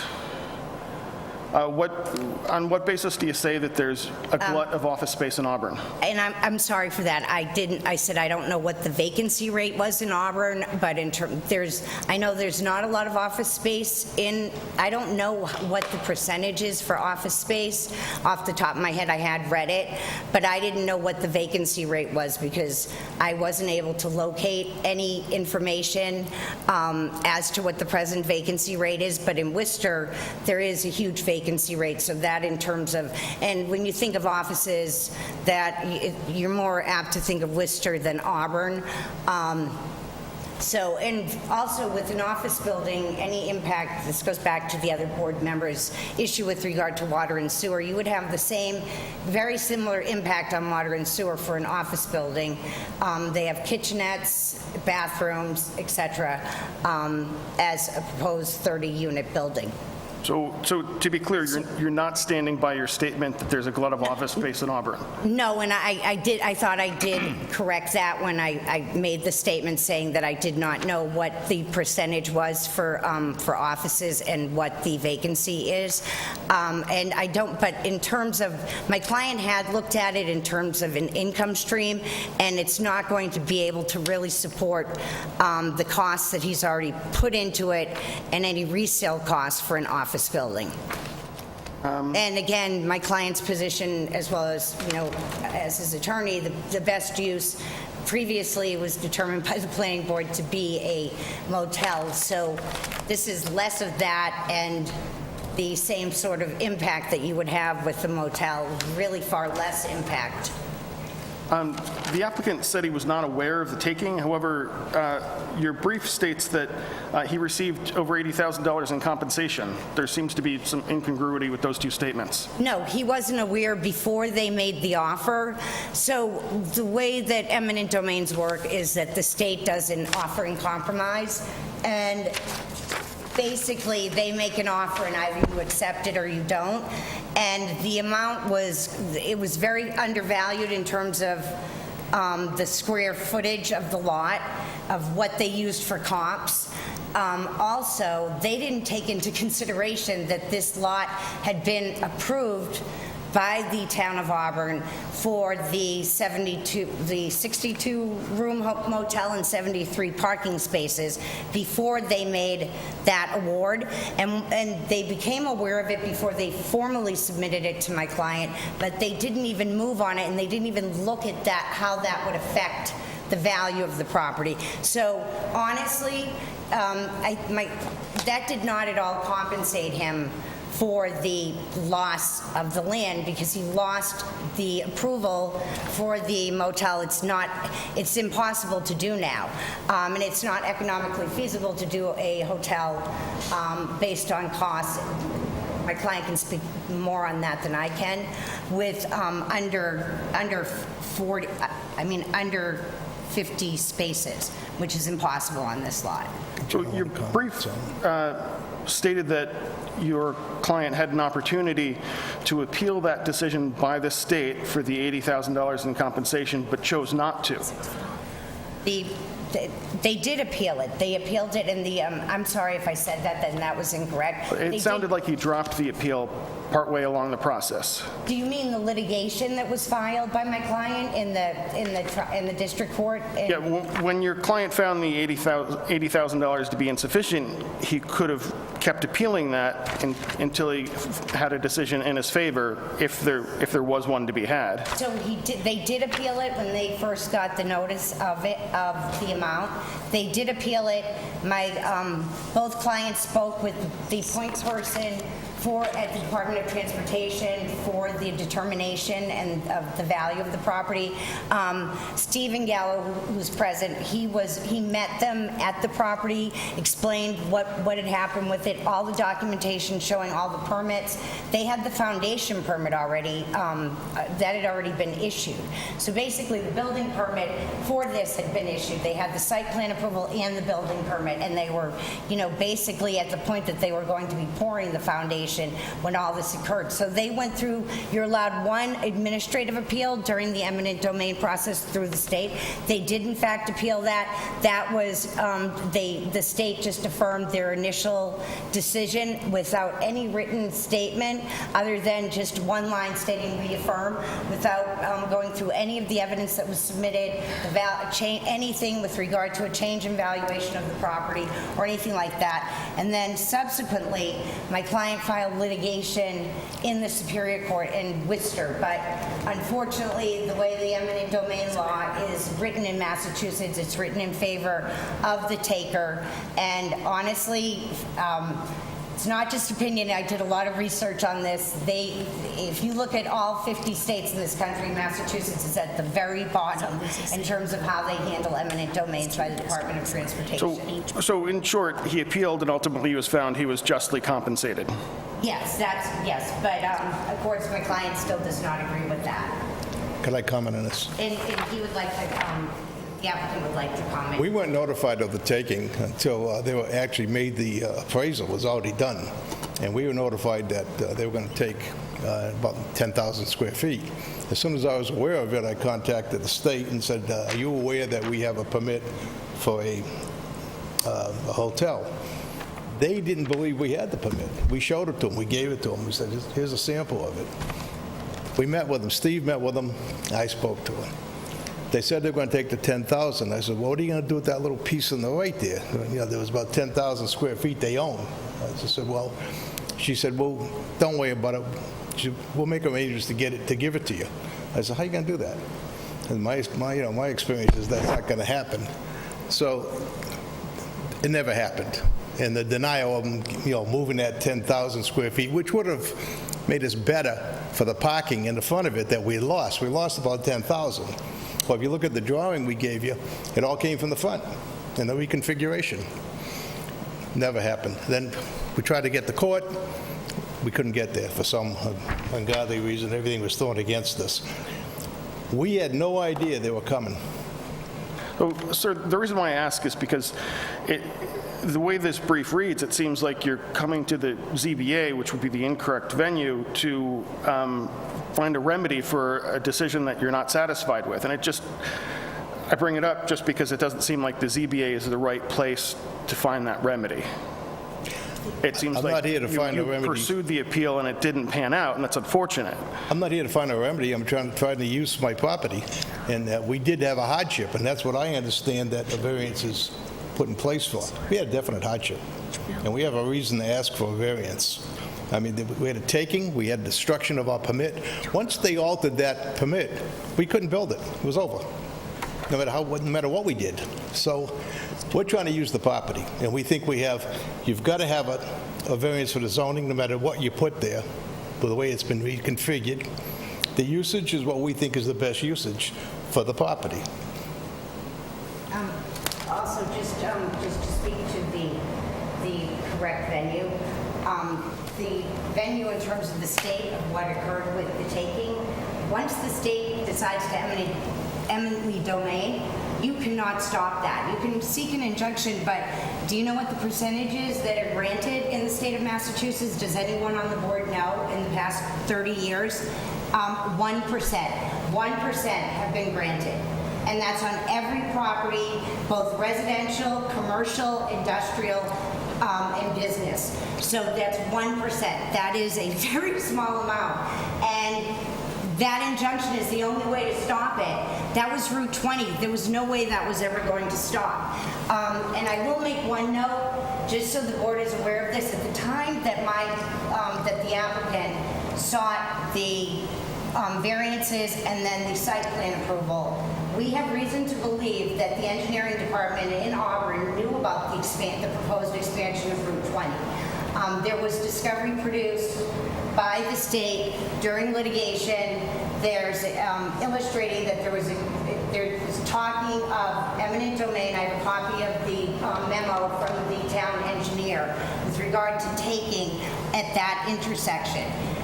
And no one from and this was before the planning board gave site plan approval, and no one from the town ever mentioned this to my client. But I think in a way there's due diligence. It would have been a good thing to possibly, even though it wasn't set in paper, the state had not filed their plans for the expansion. The plans are vast. It was a big job. It had been worked on for, I don't know how many years before it was filed. I believe in 2010 was when they had last filed the plans. But those had been worked on for at least 15 years prior to.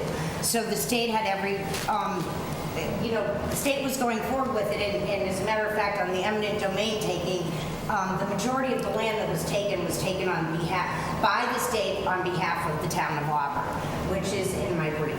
And if you look at the exhibit, I don't know which number it is that contains the eminent domain taking, it states it specifically. I can get that for you. Mr. Chairman, if I may?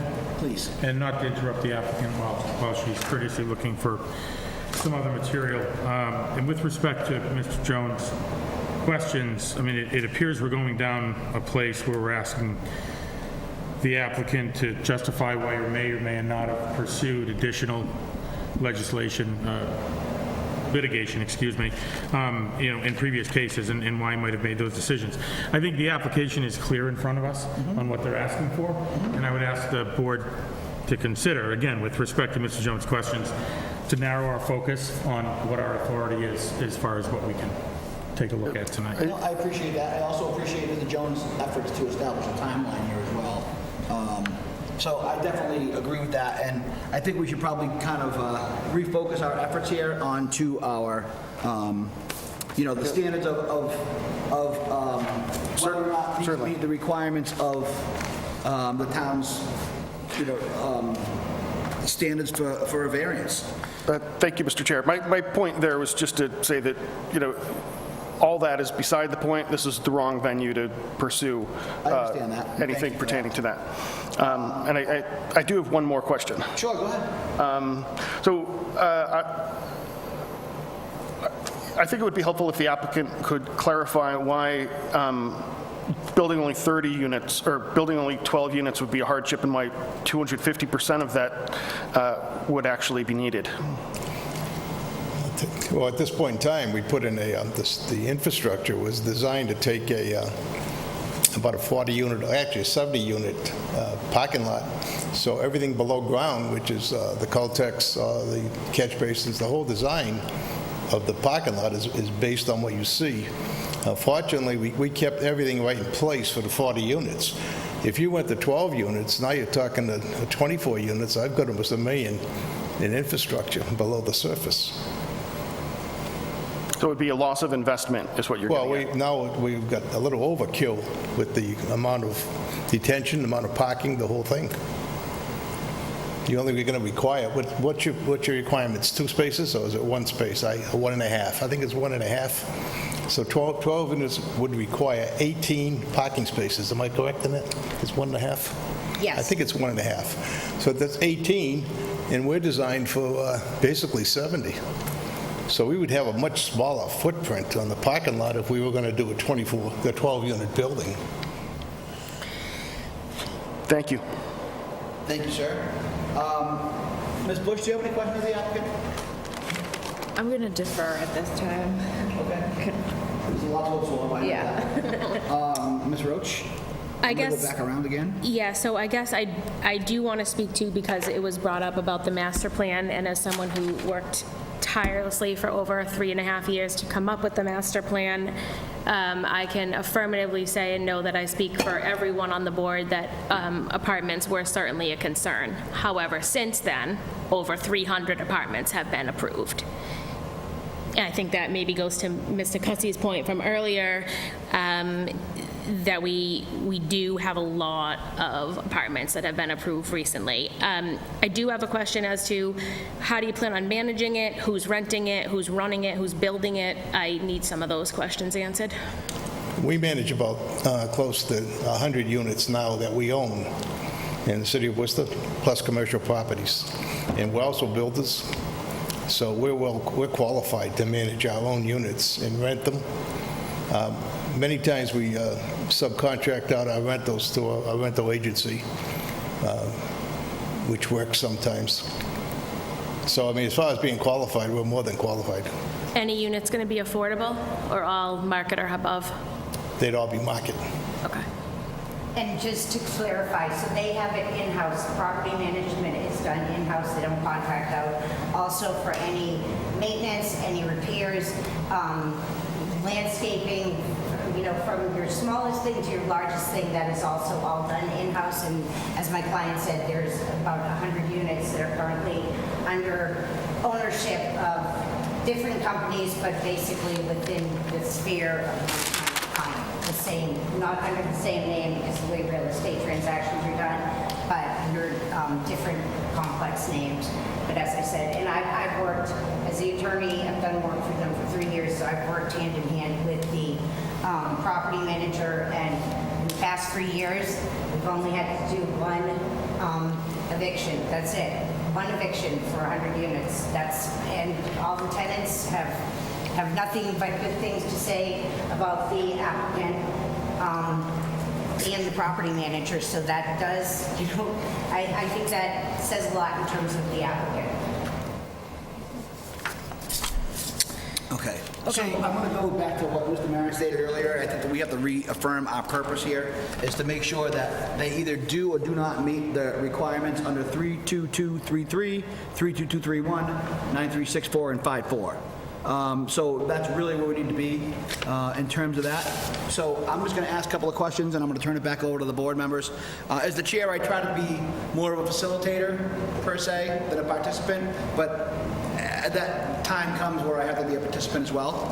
So your initial infrastructure regarding water management, as you are stating, is currently installed in the property already, correct? Yes. What year was that installed? Again, I know it's going to be When did you pull the permit? 1990?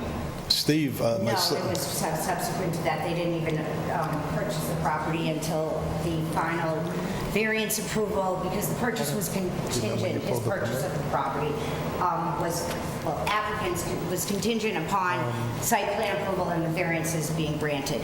So I believe that was done at around 2008, was it? What was the year for the foundation permit, do you know? I can look on my computer to give you exactly. No, that's okay. I believe it was about 2008, or 2008 to 2010. I think it was 2010. So the reason I ask that is because, so this is in an aquifer protection zone 2.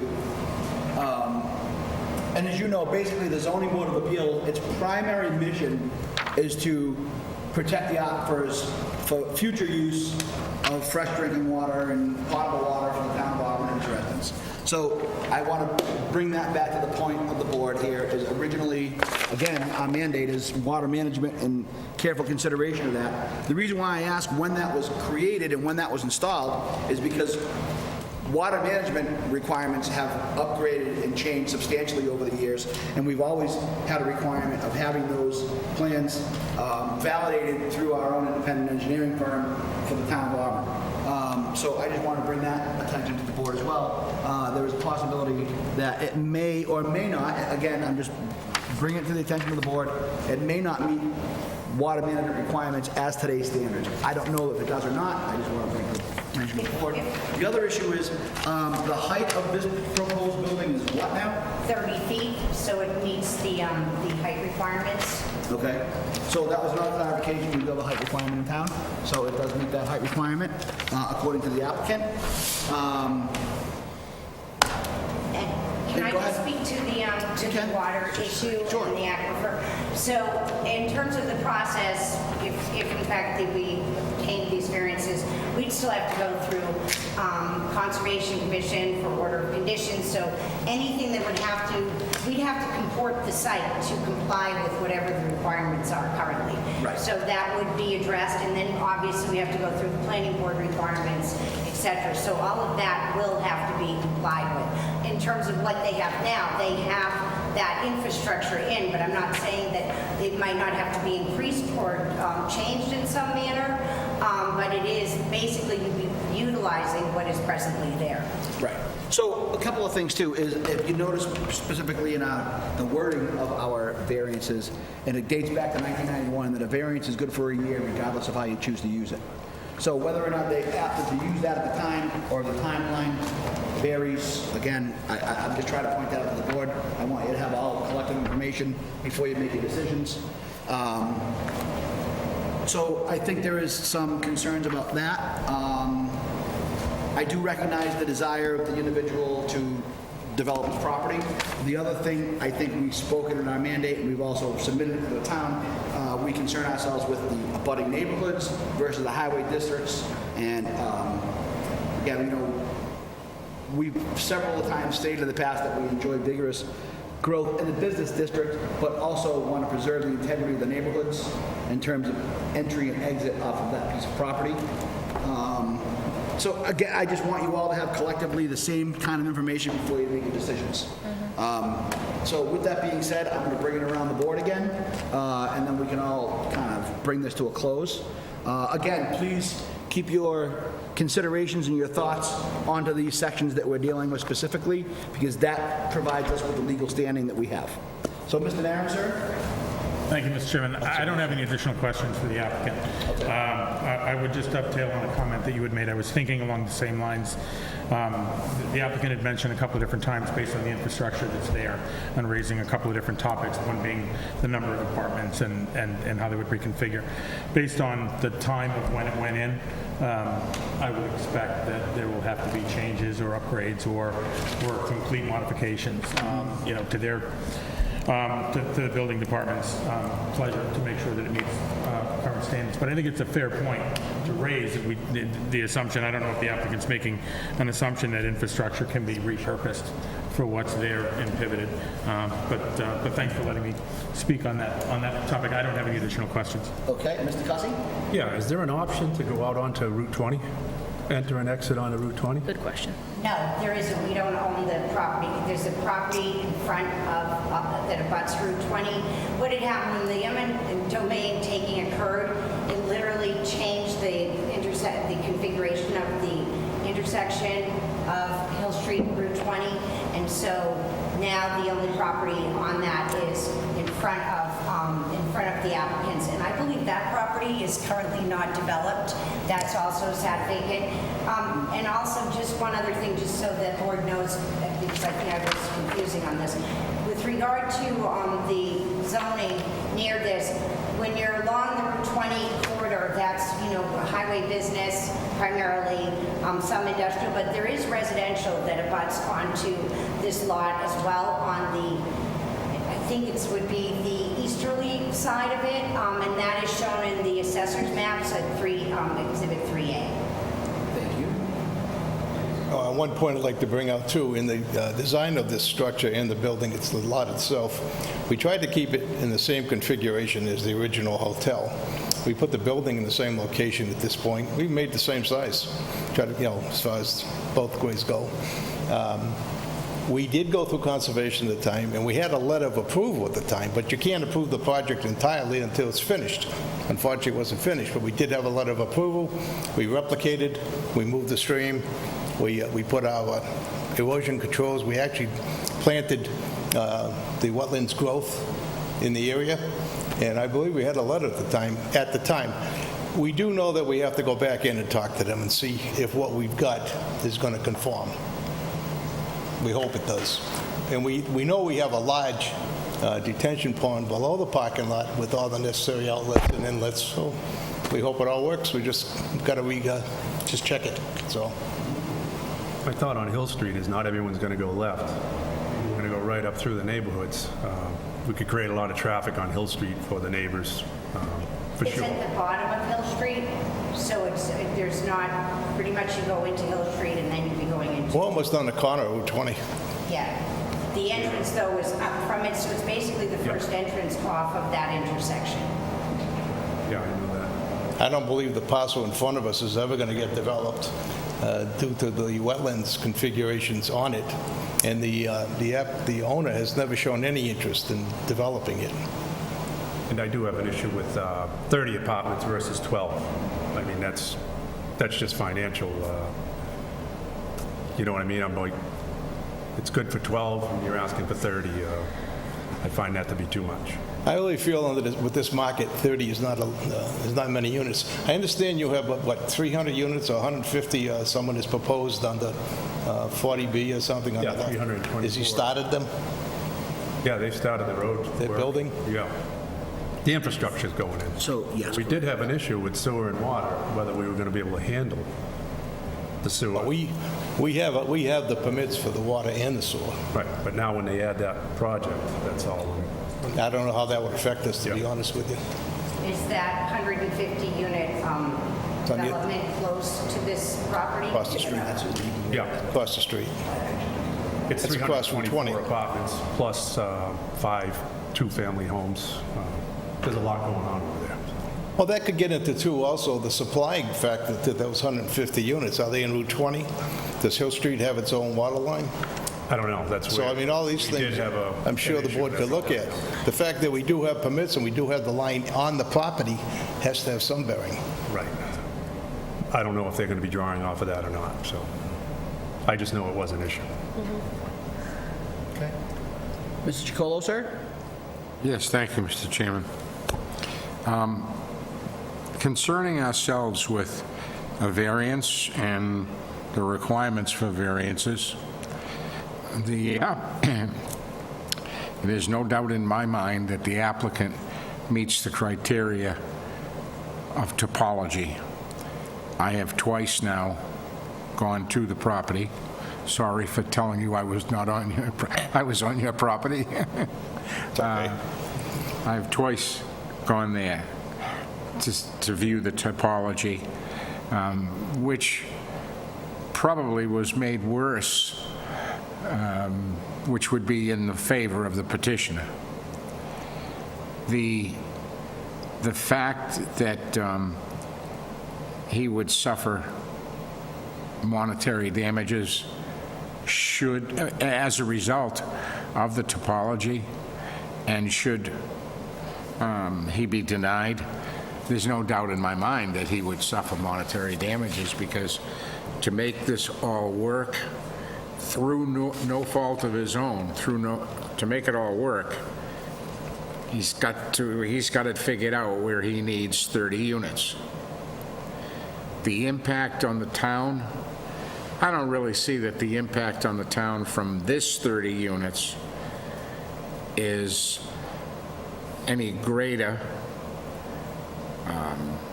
or this would put us over the top. This would be the tipping edge, and put us over the top with what's already going on in the town. So I don't really see the impact on the town as that much. And if we're considering a variance, I think he's met the criteria for the variances. And that's what we're here to consider. Okay. Ms. Roach? I'm sorry, did you have anything else you want to add? I apologize. Not right now, thank you, I felt like it was a natural ending. That's, yes, it was. Okay, thank you. Yes, it was. So I guess, I think I know, I can understand that the exit and the entrance to the location is both going to be on Hill Street, and they're going to be in between the light on 20 and the entrance to Ronnie's.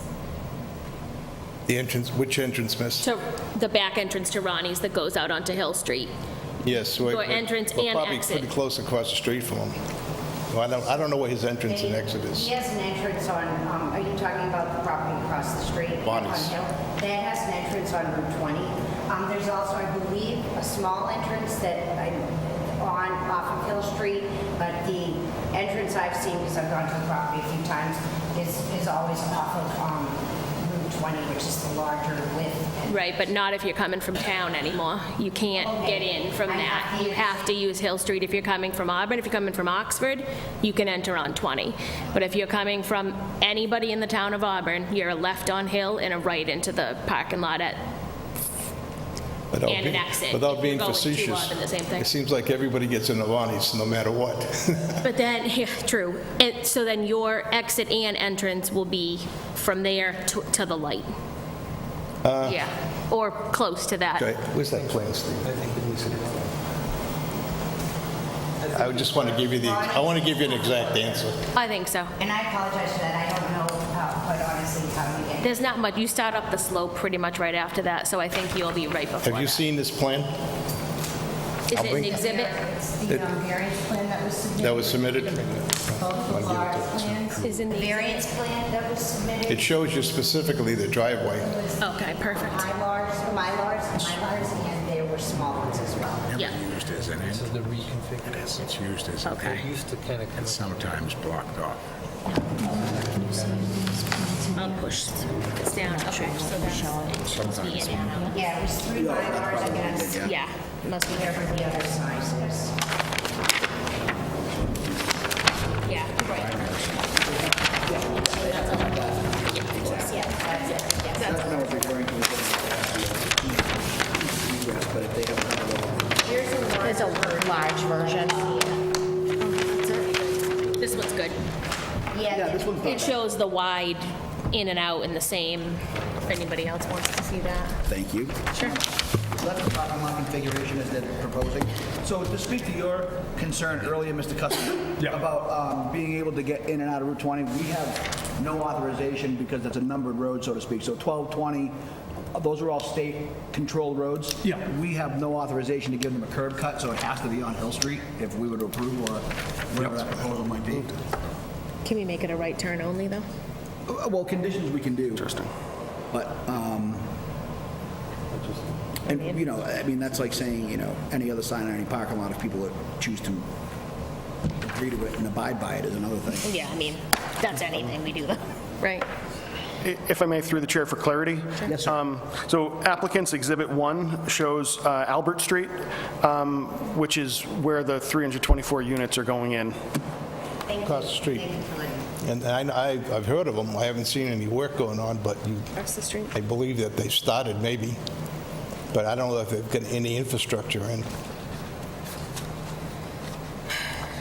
And I don't see where 30 units really compares to 150 or 3. With the 300 units. Hey, can you just please approach the microphone, please? Oh, sure. We have to have this stuff on record. I'm so sorry. Sorry about that. With the 300 units that have been approved, was that in just the past year or past two? Okay, so the past year. Has the population from the census, or I don't know if Auburn does it every year in terms of a census, but just the recent census, had the population gone up substantially since the last one, which was 2010? Honestly, I can tell you that I don't know the answer to that, but it doesn't really apply as far as our interpretation of the variance Okay. requirements. I think we're kind of getting muddled here, and we All have to right. go back to our original focus of Right. whether or not this particular site and your application meets the criteria for those requested variances. And so I think we have to kind of, again, go back to refocusing on this and determine if we've sort of exhausted the discovery process of this, or if there's anything else to talk about, or if we should move forward. I just have one more question. At the time, when you had your approval for the hotel, ready to go, if you had built it right then and there, you would have been you were all set. You had your permits, you had everything, if you went forward with it. No, that's not correct. If they had built it based on that eminent domain, the state would have taken it. He would have been compensated more, but with the eminent domain taking for the expansion of Route 20, it would have been taken. Before you built? Oh, before we built, well, No, when you before... had your permits and everything, you were all set to go. Yeah, okay. That's a good You question. chose not because- to build. Well, the question mark would come then, on a special permit, as to whether or not if we were under construction. So where do you want to take it? Do you want to take it to the frame? Want to take it to the roof? We were going for the foundation and the the elevator at the time. We were trying to put the shaft in, and then the economy kind of went south on us, and we slowed down. But then along came the taking. And I think if we were under construction, they could have argued the permit was null and void if they took it. Because once you change anything on a special permit, as you're aware of, that permit is gone. Does that answer your question? Does that answer your question? Okay, thank you. Okay, does anybody on the board feel as though that we have left any stone not turned? For lack of a better description. I think we've vetted this permit process. I think we have to refocus on the fact that we're looking at 32233, 32231, 9364, and 54. Make sure that those meet the criteria. If they do or do not, they all have to be weighed with respect to each of those individually and with the same amount of weight. And if that being said, I think that if we don't have anything else to add as far as the applicant and the board's conversation, then we should probably close the public hearing and move forward with that. We all in agreement? Agree. Okay, do you have anything else you'd like to add? No, thank you. Thank you All right. for your And time. thank you very much for the thorough presentation. I do appreciate that. I know these can be challenging and somewhat difficult to work through, so I do appreciate everyone's efforts. And for that poor person sitting in the back waiting for their 7:25 hearing, we will do our best to get to you as soon as possible. So with that being said, do I have a motion to close the public portion of the hearing? Mr. Chairman, I'll make a motion to close the public hearing. Second. Second, Mr. Chacolo. So, Mr. Maron, how do you vote? I approve. Mr. Chacolo? Approve. Mr. Cussy? Approve. Ms. Roach? Approve. And I approve. Public portion of the hearing is now closed. So, Mr. Maron, your thoughts, sir? Thank you, Mr. Chairman. For what we have before us, I admit, when I look at the brief, I would agree with Mr. Chacolo. I think for the variance conditions, I think the applicant certainly meets based on topology. There are elements of this historical and present that I'll just be blunt, that they matter, but they don't matter, right? So there's a historical perspective that this gentleman has tried to develop this land in good faith and has been knocked back based on eminent domain.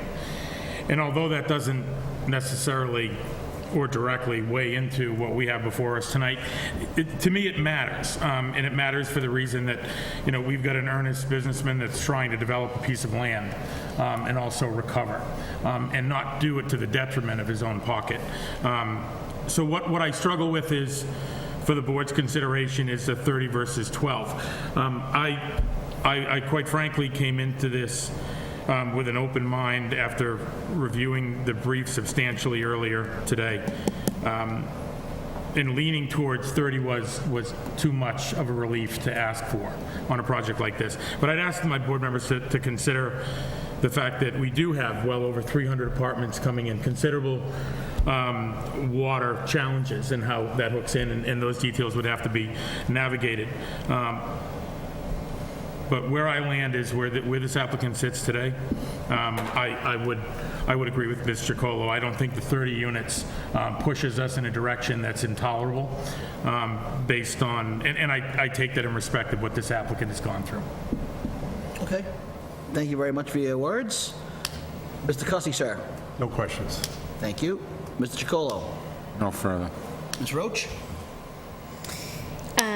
So I guess in terms of just discussion with the board, I certainly would agree with both of my board members that I think topography, that's a slam dunk. The lot was changed without, any doing of the petitioner. I can't really get over the hurdle of the last prong, so to speak, in our, apologize for that word, that's such a lawyer word, anyway.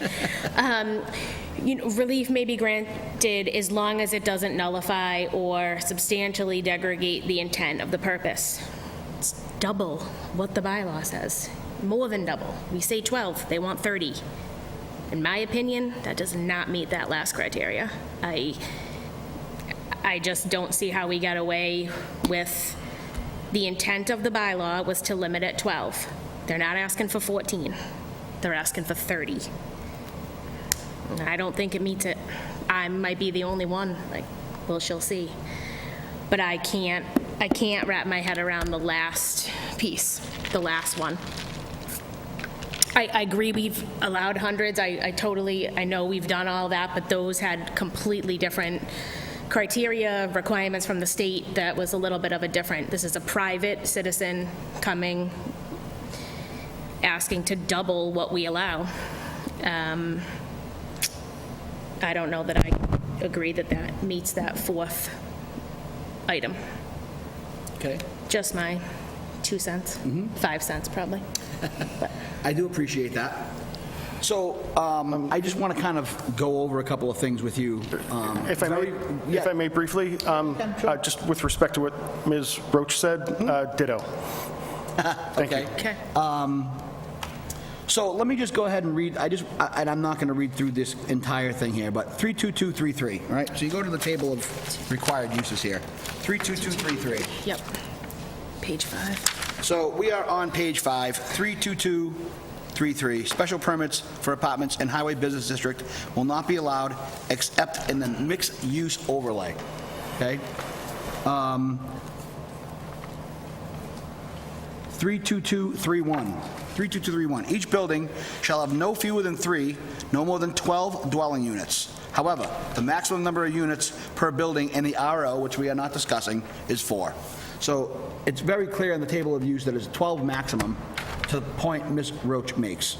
Mr. Chairman, that's precisely one of the variances asked for. So let me finish, and I will discuss that with you in a minute. So 9364, moving on to 9364, no single dwelling structure contains more than 12 apartment units or more than 8 attached houses in the RA and RB. No single dwelling structure contains more than 4 apartment units or more than 4 attached in the RO, and that's dated back to 1991. And then 5.4,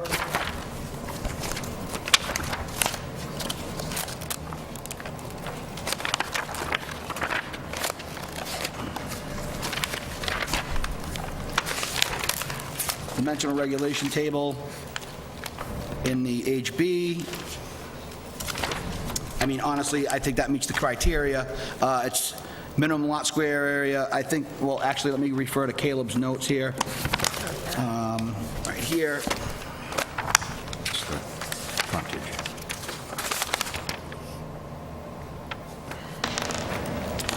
Ellie Way. So this is 3A Hill Street.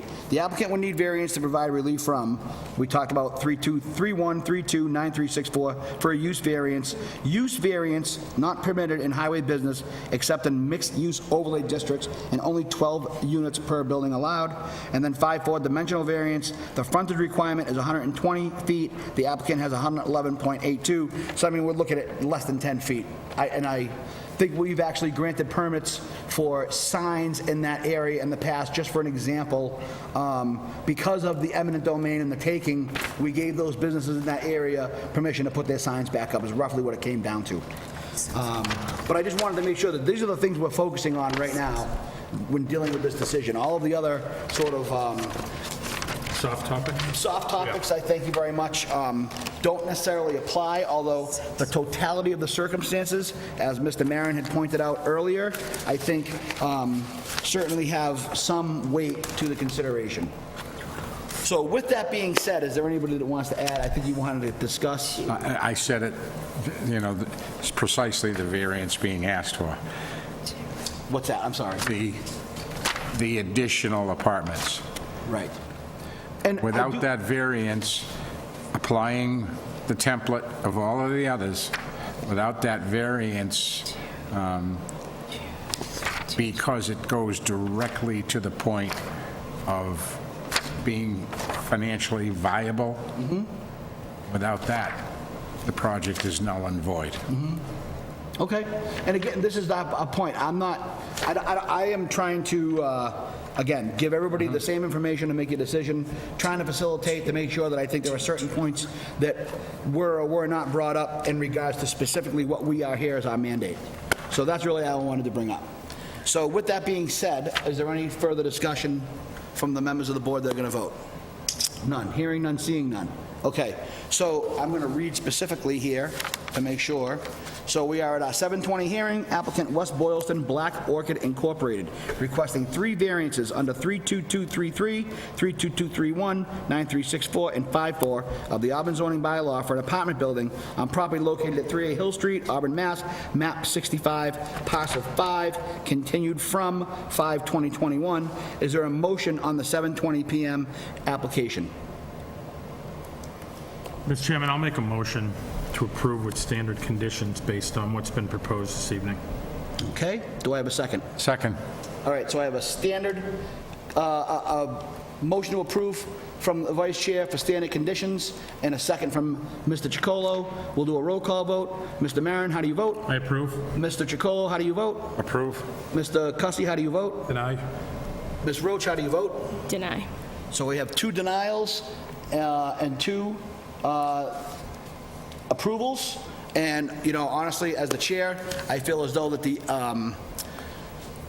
I actually have to say that I think that the 12 apartments to 30 apartments is a stretch. I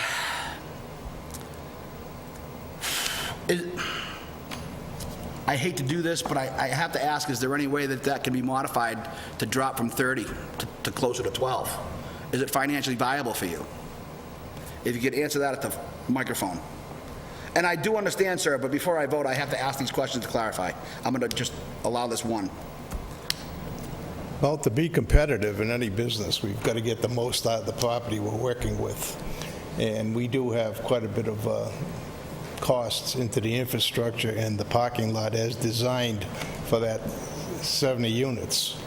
Fire, you certainly would have a much smaller infrastructure, detention pond, everything below it. Cut it into 2/3. So the way we are now, we have an investment. It's a hardship not to build the 30 units. And if the 30 units going to be that much of a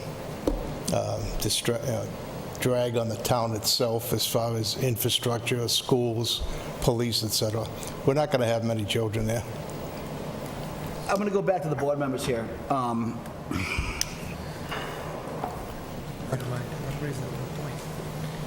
I mean, honestly, I have to vote to deny. I'm sorry. Excuse me, That's where I'm I sorry. stand. Stephen Gallo, I just wanted to, I can't, sir. I apologize, but we did, I stretched it to open the public hearing again. and there's I just have a really- question. I'm not even going to offer any input. So I did vote to deny, so the permit is denied. Okay. But you can go ahead and ask a question now if you'd like. No, I just wanted to ask, the regulation you read doesn't say how many bedrooms, it just says apartments. Is that correct? Yeah, that's correct. Correct. Okay, so if somebody came in and said, I want to do 12 4-bedroom units, that'd be okay? So one thing I will be clear about, so I did vote to deny, the motion stands. Do I have a permission from the board? I'd like to request to open, to speak to the public portion of the hearing. Mr. Chairman, I'll make a motion to reopen the public hearing. All right, do I have a second? Second, yes. Mr. Maron? I approve. Mr. Chacolo? Yes. Mr. Cussy? Ms. Roach? Sure. I approve. Okay, so we did not write this bylaw that was probably written 30 to 40 years ago. We are only charged with interpreting it. You certainly have the right to appeal to the Worcester Housing Court and go through that whole process. You are more than welcome to do that. We've had several people do that in the past. I just think that based on the history of the bylaw, based on what's presented, the 12 units versus the 30 units is, I think, a far stretch for what you've already committed to town, with 300 and some odd units coming in. And I think that you should probably continue to pursue this. I can't recommend that you do that. Personally, with my land, I would. But I think this is something that goes beyond the scope of this board's ability, and it should be decided by a higher authority. Okay, So- I just wanted to raise the point that, And you, sir, are completely correct when it comes to that. Again, but these bylaws have been written and stood for very many years. They've been reviewed, and they've been vetted by the town, and they stand as they are. okay, thank you. Can I ask one question? Yes, sir. You asked me about You want to just go to the microphone, please? We have a parcel of property sitting vacant, and the town of Auburn has a parcel sitting vacant also, drawing nothing. I gather that there would be a number of apartments that you would be in favor of. Could you give us a feeling? In other words, you're okay with the variance in the use, you don't like the number of units. So there is no historical perspective on what the zoning board considers to be a reasonable percentage of expansion, I guess, for the lack of better description. I'm trying to think of the way to properly say this. So there's no reason, they don't give us a table to say 12 units is okay, but you can go up 25%, or you can go up 30%. So going up, I think what you said, 250% or whatever it is, doubling the amount, I think goes beyond what they term as the intent and purpose of the bylaw, and the board should not degrade the intent and purpose of the bylaw. And I think by doing that, we do that. So I can't speak for the other members of the board. There is no rhyme or reason. For our in-law apartments, for example, it's 700 square feet, let's say. Some people come in and they want 760, but they have a 30,000 square foot lot, so it doesn't have an impact. Some people come in and they want 1,000 square feet, and they have a quarter acre, so it impacts their neighbors. All those things take that into consideration. If you had come out, and I just don't know, but if they said 22 apartments, the board may have agreed to that. I don't know. But I think that more than doubling the amount goes beyond what the bylaw allows us to interpret. So what I'm trying to get to, I'm trying to get a use for my property. And we have it sitting there now for 10, 15 years. I mean, so we are trying to do something with it. I get the impression that if we were to lower the number of units, which is always conceivable, that we would have more favorable response. So I cannot speak for my members of the board. The members of the board all stand alone, and their vote, as I've always stated, is equal and as important as all the others. I think that it's safe to say that they would probably find it more palatable. Do you have a means for like a person such as ourselves to communicate with the town to get a feeling for what you're looking for? So again, I think that goes to, I would defer to the Department of Inspectional Services. I think that from a consistency point of view, and just historically speaking, the board tends to agree strongly with what the Department of Inspectional Services recommends, particularly the building inspector. I think they have a good handle on what the town requires. I think the master plan is well understood by the Department of Inspectional Services, and I think they also understand what the board requires, representing the communities. So I think if you were to work and reach out to the Department of Inspectional Services, specifically Caleb, I'm sure you could probably work with something to come up with something that might be more feasible and fit in the community.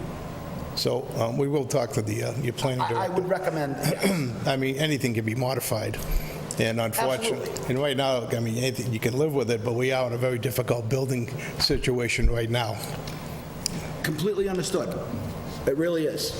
Thanks, gentlemen. Thank you. All right, so we're going to give them about 30 seconds to clear, and we're going to move on to the next one. so do I sorry. have, just for a record here, do I have a motion to close the 7:20 well, I'm sorry, do we have somebody else? Do you want to speak again? Go ahead. I'm so sorry, just 1 minute and a half. With regard to the subsection D, which the board member was concerned with, from nullifying or substantially derogating from the intent and purpose of the bylaw, my understanding is this bylaw was enacted in the mid-'80s when Auburn was substantially far more residential than it is today. So I would argue that just by the fact that you've granted 150 units on Albert Street, that unto itself is derogating from the intent of this bylaw. I'm assuming that these are all just 12-unit buildings for the 150? So 40B housing is considered to be low income. Okay. We have to meet a threshold of 10%. As I'm sure as you are aware, 40B really comes into town and our hands are tied. We can either negotiate with them to have the best outcome for all parties concerned, or they can do what they call a hostile 40B. So 40B, the state basically ties our hands. They can come in and say there's that many apartments till we meet our 10% threshold, which I think we're about between 8 and 9% now. So we can't really say anything about that. It's a different sort of take of what your concerns are. And I understand that. I didn't realize it was 40B. I didn't know that. But with regard to what the intent is with keeping it at 12 units, that's primarily, and this is just me speaking from experience in Massachusetts, that's primarily a story requirement in terms of not going over 2 to 3 stories to maintain a residential, ambiance, basically. That's what you saw in the mid-'80s.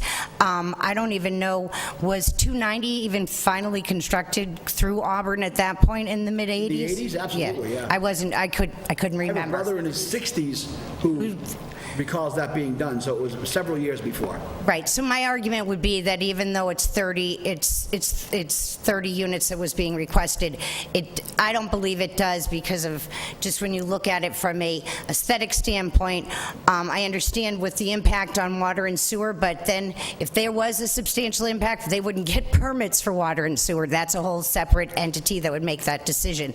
I think you see this a lot in the smaller, in towns within the Blackstone Valley, and that was always the intent. They just haven't been changed because no one's ever really thought about it.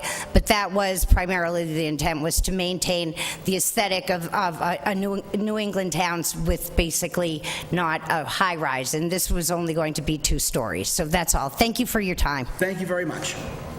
Mr. Chairman, if I can make a motion to close Yes, the public please. hearing? Do I have a second? Second. Mr. Maron? I approve. Mr. Chacolo? Approve. Mr. Cussy? Ms. Roach? And I approve. Okay, meeting is closed. Hearing is closed, excuse me. So we have a 725 applicant, Robert P. Sposato III, requesting a variance under Section 5.4 of the Auburn zoning bylaw to build a single-family home on property located at 9 Ellie Way, Auburn, Mass., map 01, parcel 92, continued from 5/20/21. Is the applicant present? He is.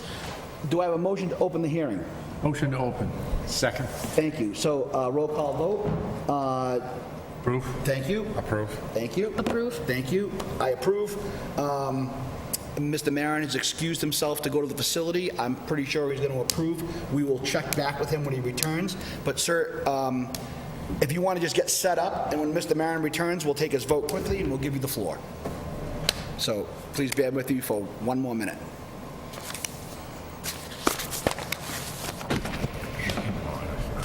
Oh, I thought he came back.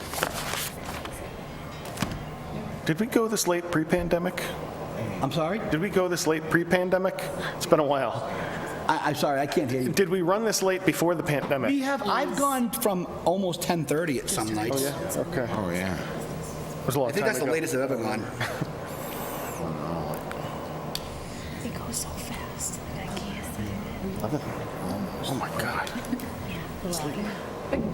So when was he born? Have you been? Schedule. And You have to wear a mask. 40B stuff ran a little late. Literally, that's my biggest nightmare. It's big on. 40B1. Yeah. For an hour, I think. Sent Ellie Way to They the, gotta lift these mask restrictions before I go. I don't see Ellie Way. Pylon, 10, 12 a night. it's... All right, so, Mr. Maron, sir, I know there was we were waiting to have you come return. We have voted to open the hearing, waiting pending your vote. I apologize, Mr. Chairman. That's okay. For my absence, I approve. Thank you. You thought you would. Mr. Sposato or his representative, sir, if you could approach the lectern, introduce yourself when you have a moment, and give us an overview of what you'd like to try to accomplish.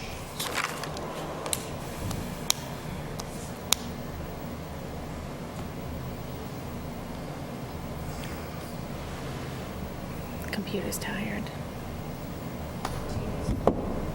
TV. Sorry, just give me 1 second. Okay. TV won't go on.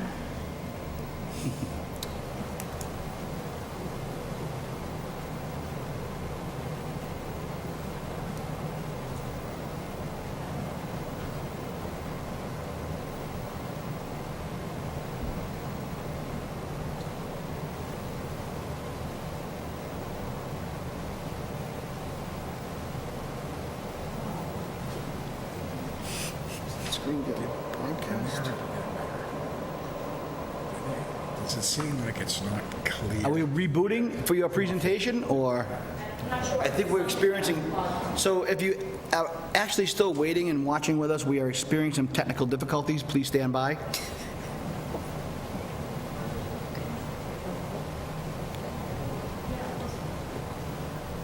Perhaps with nobody in the audience, we could ignore the TV. Kind of what I'm thinking.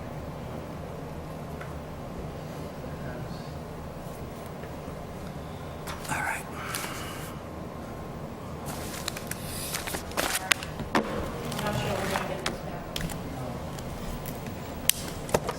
Does everybody have their packet from last time? I brought mine. That's why I'm going to dig that out right now, actually. So if anybody does need to take a look, I don't. here's my pile. With you. This is all the stuff. That's Oxford Street.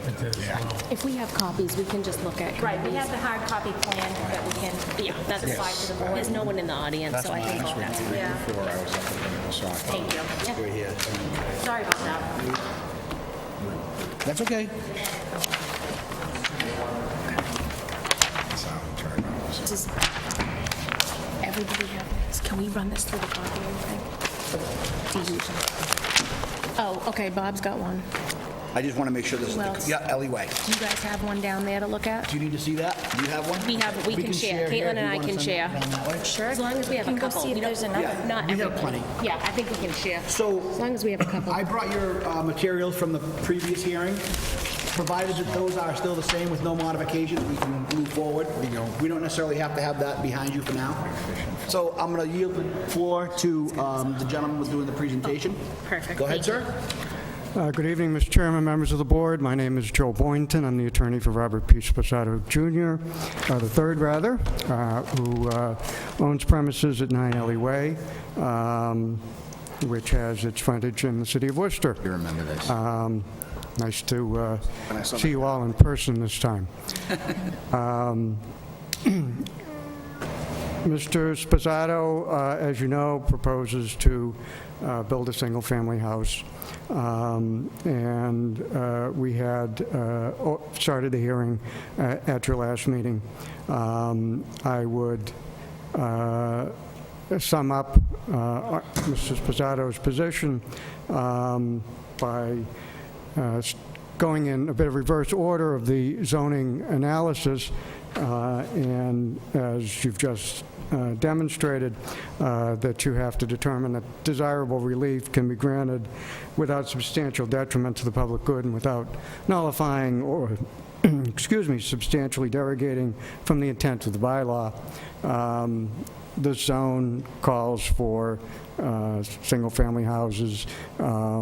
This is a single-family house that's on a lot that's more than twice as big as what your zoning bylaw requires, and all of its access comes across the town line from the city of Worcester. The neighbors on the currently developed sections of Auburn are not really affected by the construction of this home at all.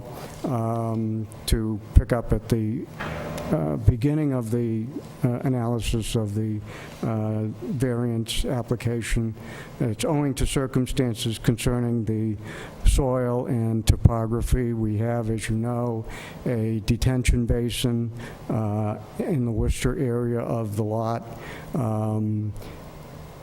That soil cannot be disturbed, as it would defeat the purpose of the detention basin.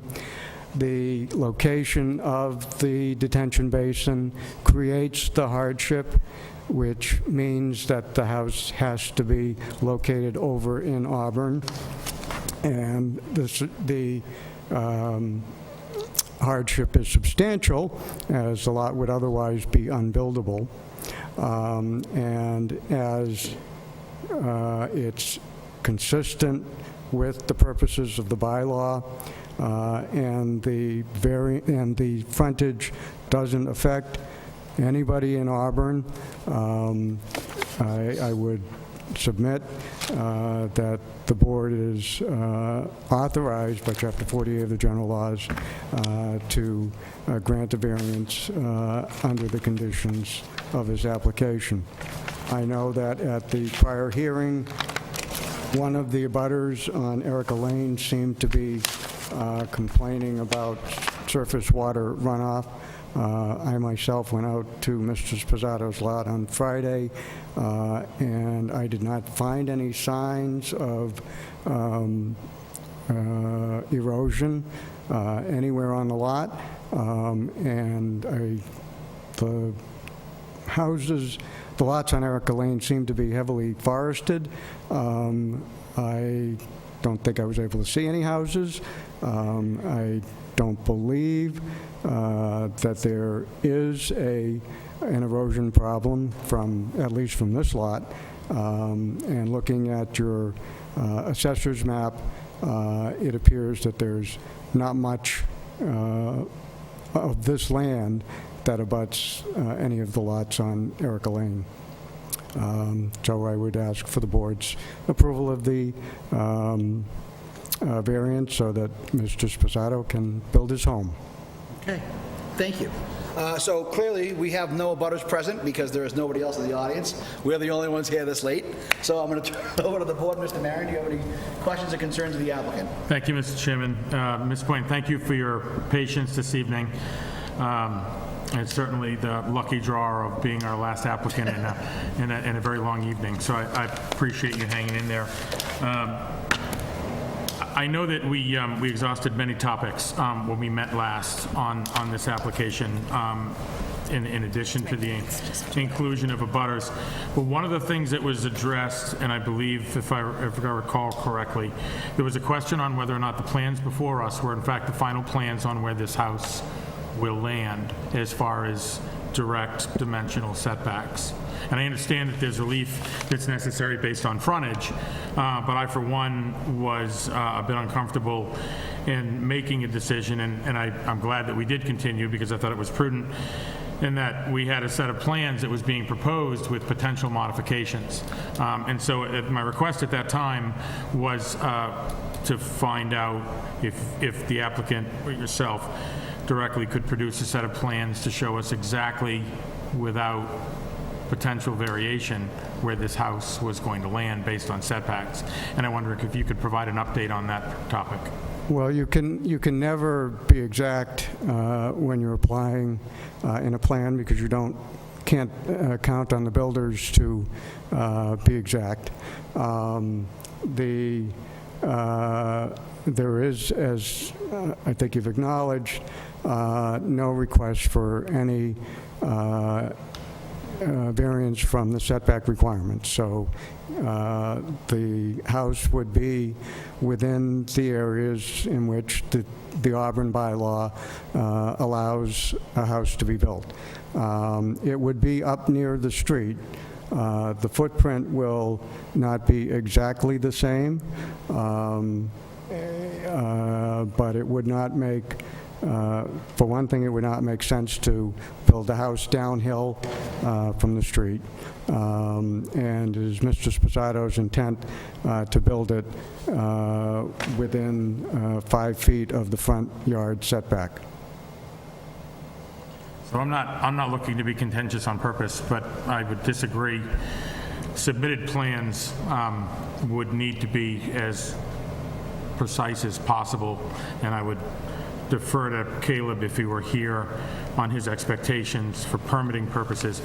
But I mean, this is just me. Look, for you to share that it will be on or around where this is, but the footprint may change. I mean, I would like to see what this footprint looks like.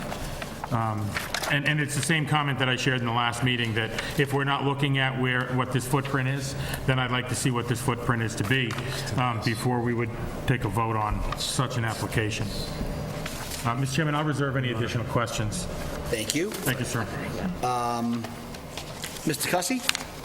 Yeah, the lot itself was brought to our attention by Caleb, that this was one approved lot originally, and whoever broke this lot off, broke off an unconforming lot and sold it to your client, which is fine. It's not even close on the frontage. So, I mean, I don't see how you can even approve a lot like this for a variance. It misses by a mile, and at one time, the whole lot was an approved lot. But this piece was broke off. We bought a piece of land that's not even Okay. I mean, it's unfortunate, but this, that's what was explain to us. So I just want to, again, prior to tonight's meeting, we were all given this package. We all have copies of it. It's been submitted for the record. But this is a memorandum to the board. The applicant will need a variance to provide relief from, it's section 5.4 specifically, dimensional variance. Frontage requirement is 100 feet. The applicant has 69.63 feet. So roughly it's 40 feet. So that's the difference, just for the record, so everybody understands. That's not 1 foot, it's 40 feet. And the fact that it wasn't even an approved lot. Right, it couldn't have been an approved lot to begin with. I mean, the way we're looking at, you know, somebody kind of ripped the guy off. And I don't know, 40 feet's a lot. I went over and looked. I mean, it's a tough lot, too. I mean, everything pitches downhill to the people down in the back. And so, yeah, that's all I have to say for now. I'm good for now. Okay. Mr. Chacolo? I agree with everything that's been said here so far, but if I'm looking at a proposed house, which is not really what's going to happen, but if I'm looking at a proposed house, I'm looking at the lot line, and it appears to be right on the Auburn-Worcester line. It doesn't look like there's any setback in Auburn.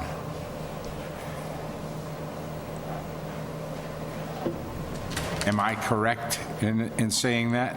Mr. Chairman, if I Please, go ahead. could respond. It complies with all of the setbacks under the Auburn bylaw. The surveyor does have a table in the lower left-hand corner and shows what the setbacks are. It's 11 and a half feet to the sideline. The requirement is 10 feet. That would be one sideline. Right. As I'm looking at it, that would be to the right, the 11 and a half feet. Right. I see nothing on the left side. On the left side is in Worcester. No, the house is in Auburn. Right, but the left sideline is in Worcester. The left sideline would have to be in Auburn. If the house is going to be in Auburn, and that's what the intent is, The sideline of the lot is in Worcester. sideline for the, Right here. That's where he's talking about, the sideline of the lot. That's where the house. this is the town of Auburn. Right, see, so the house just makes it. If I may, no? What sits in Auburn has no setback. No side. Right. I mean, not, excuse me, thank you, Mr. Gussie. No side Right. space. Mr. Chairman, the setback is a requirement of the property line. What sits in Auburn? Right. This is what, So, 6, they're missing 1.4. 6. One of the things I want to, why they discussed that sort of on the side for a second, is I think Mr. Maron's concern, if I could speak to that for a moment, is that when you say a contractor might be off, this may not be where the exact landing of the house is, I think, I'm just seeking clarification for the board to understand that. Are you talking about a foot or two because somebody comes in with a backhoe and digs based on what they shoot for lines? Or that the owner of the property may choose to shift this house 5 or 6 feet or 10 feet to one side? Mr. Chairman, the owner of the property is a very earnest and respectful 22-year-old. He is not, I don't think he'd be able to respond to that question. The problem is that this was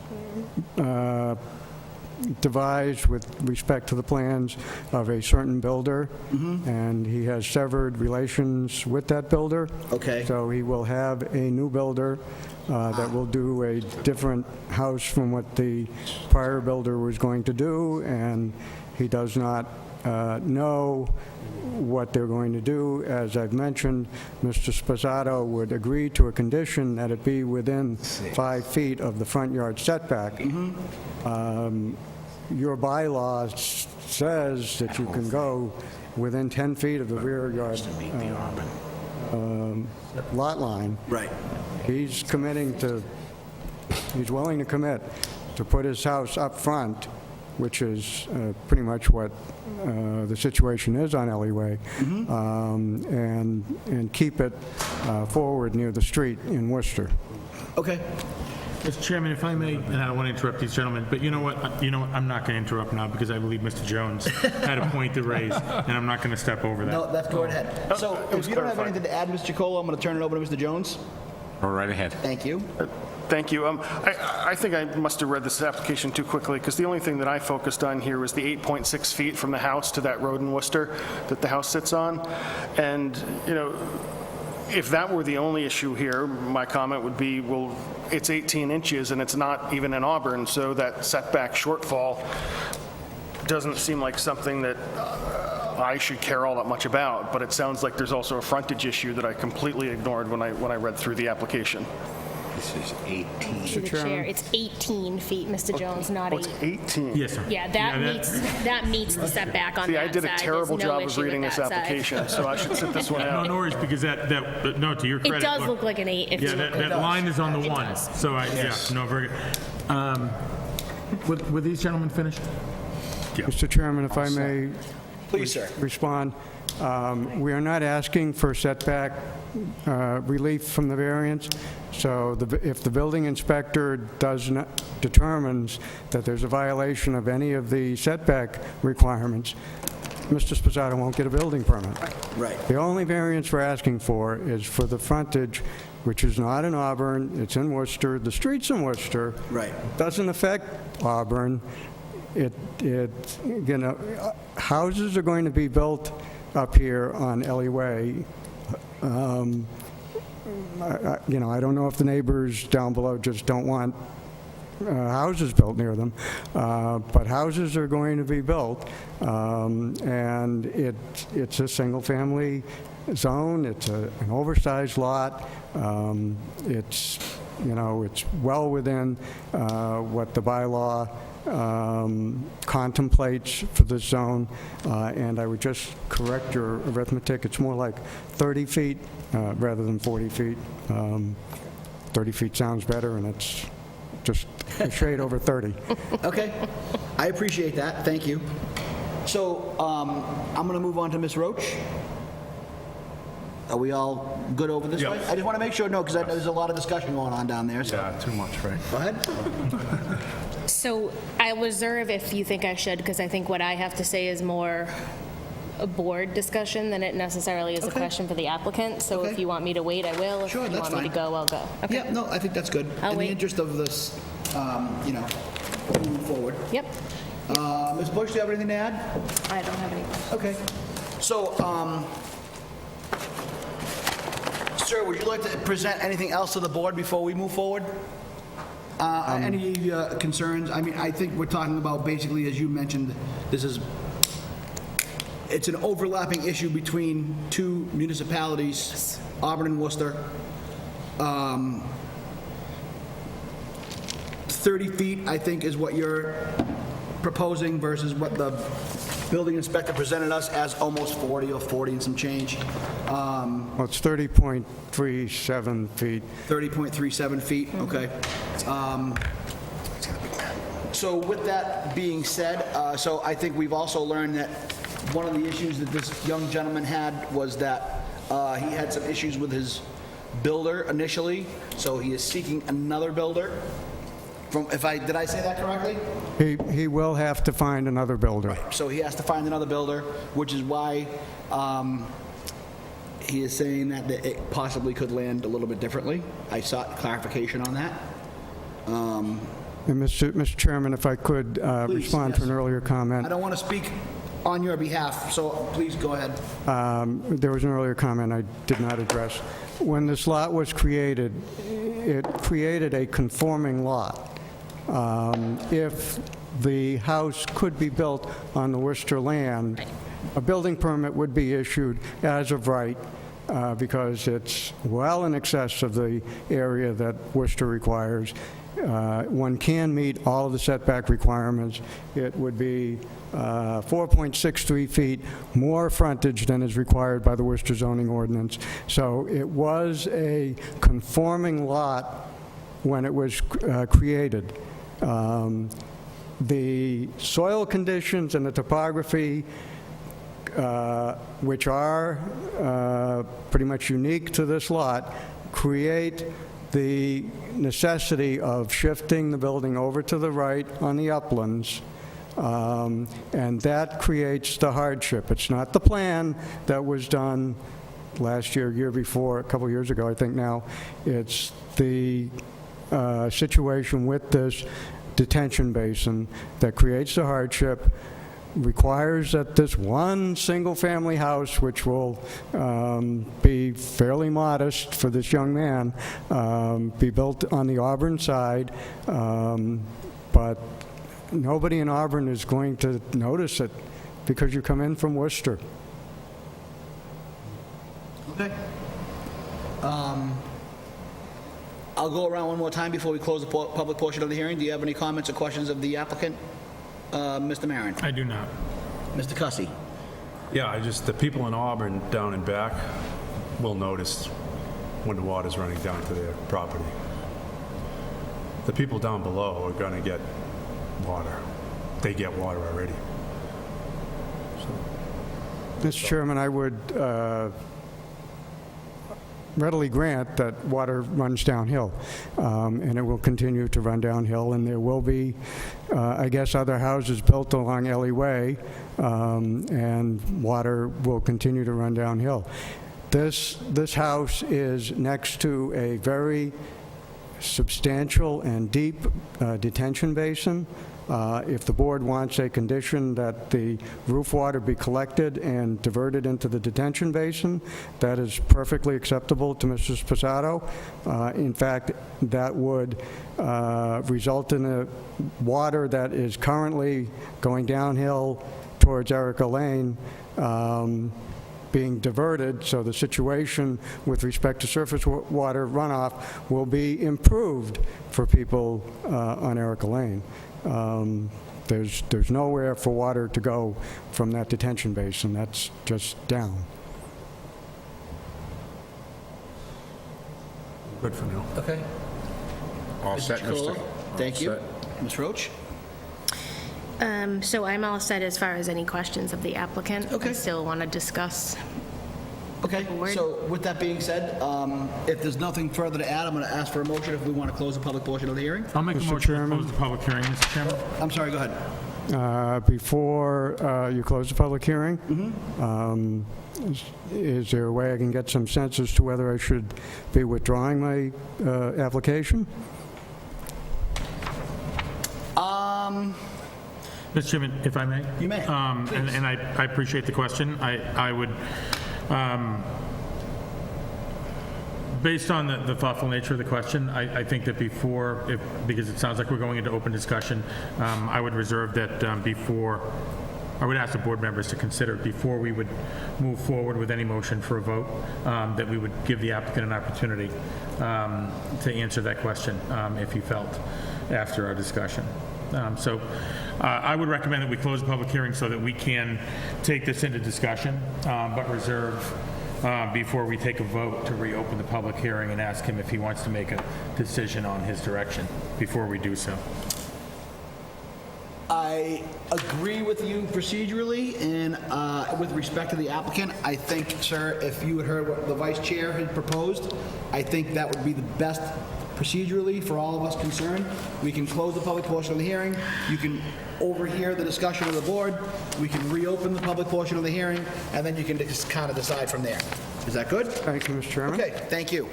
Okay, so do I have a motion to close the public portion of the hearing? So I'll reinstate my motion to close the public hearing, Mr. Chairman. Do I have a second? Second. Thank you. So, Mr. Maron. I approve. Mr. Chicolo. Mr. Cussy. Approve. I'm running out of voice here.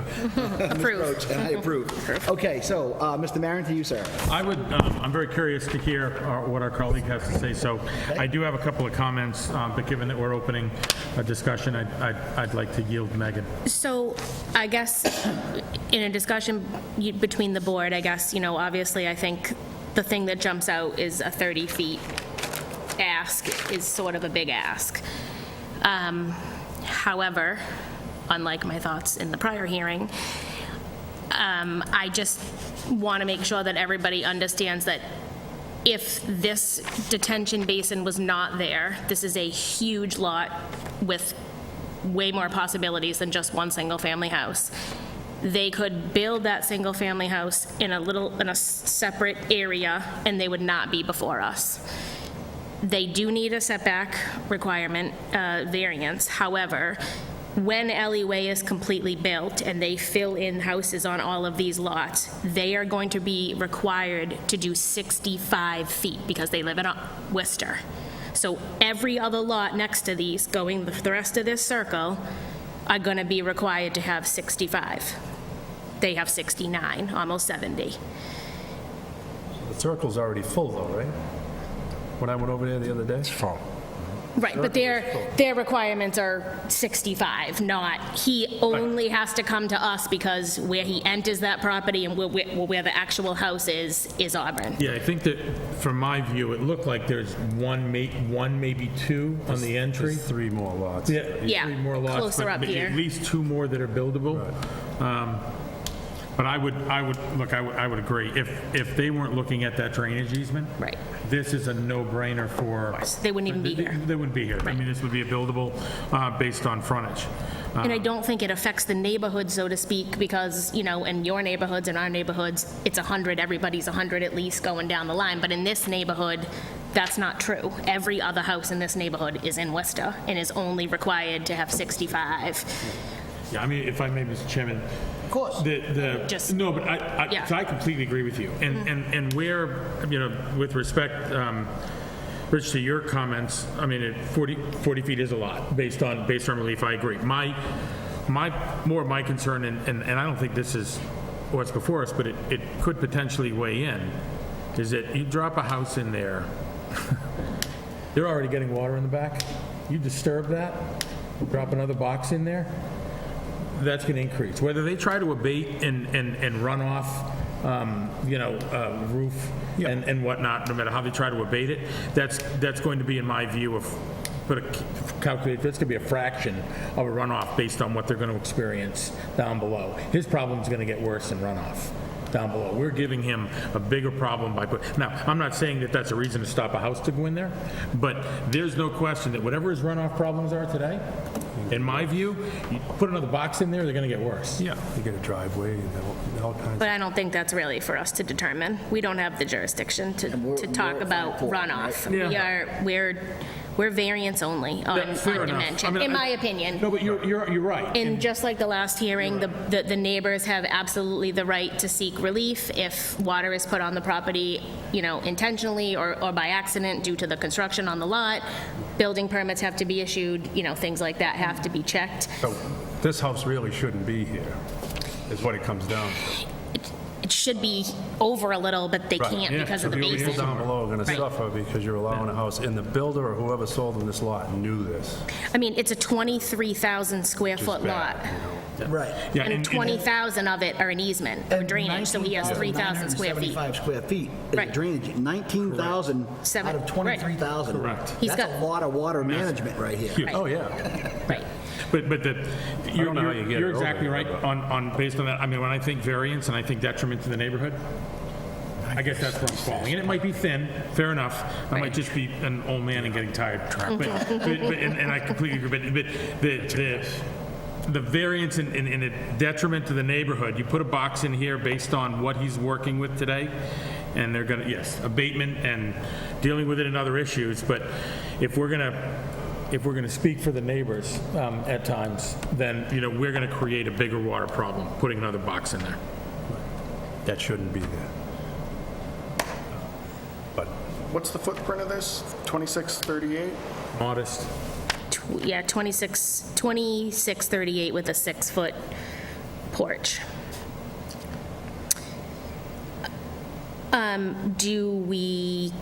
Can we condition it for some sort of water management plan?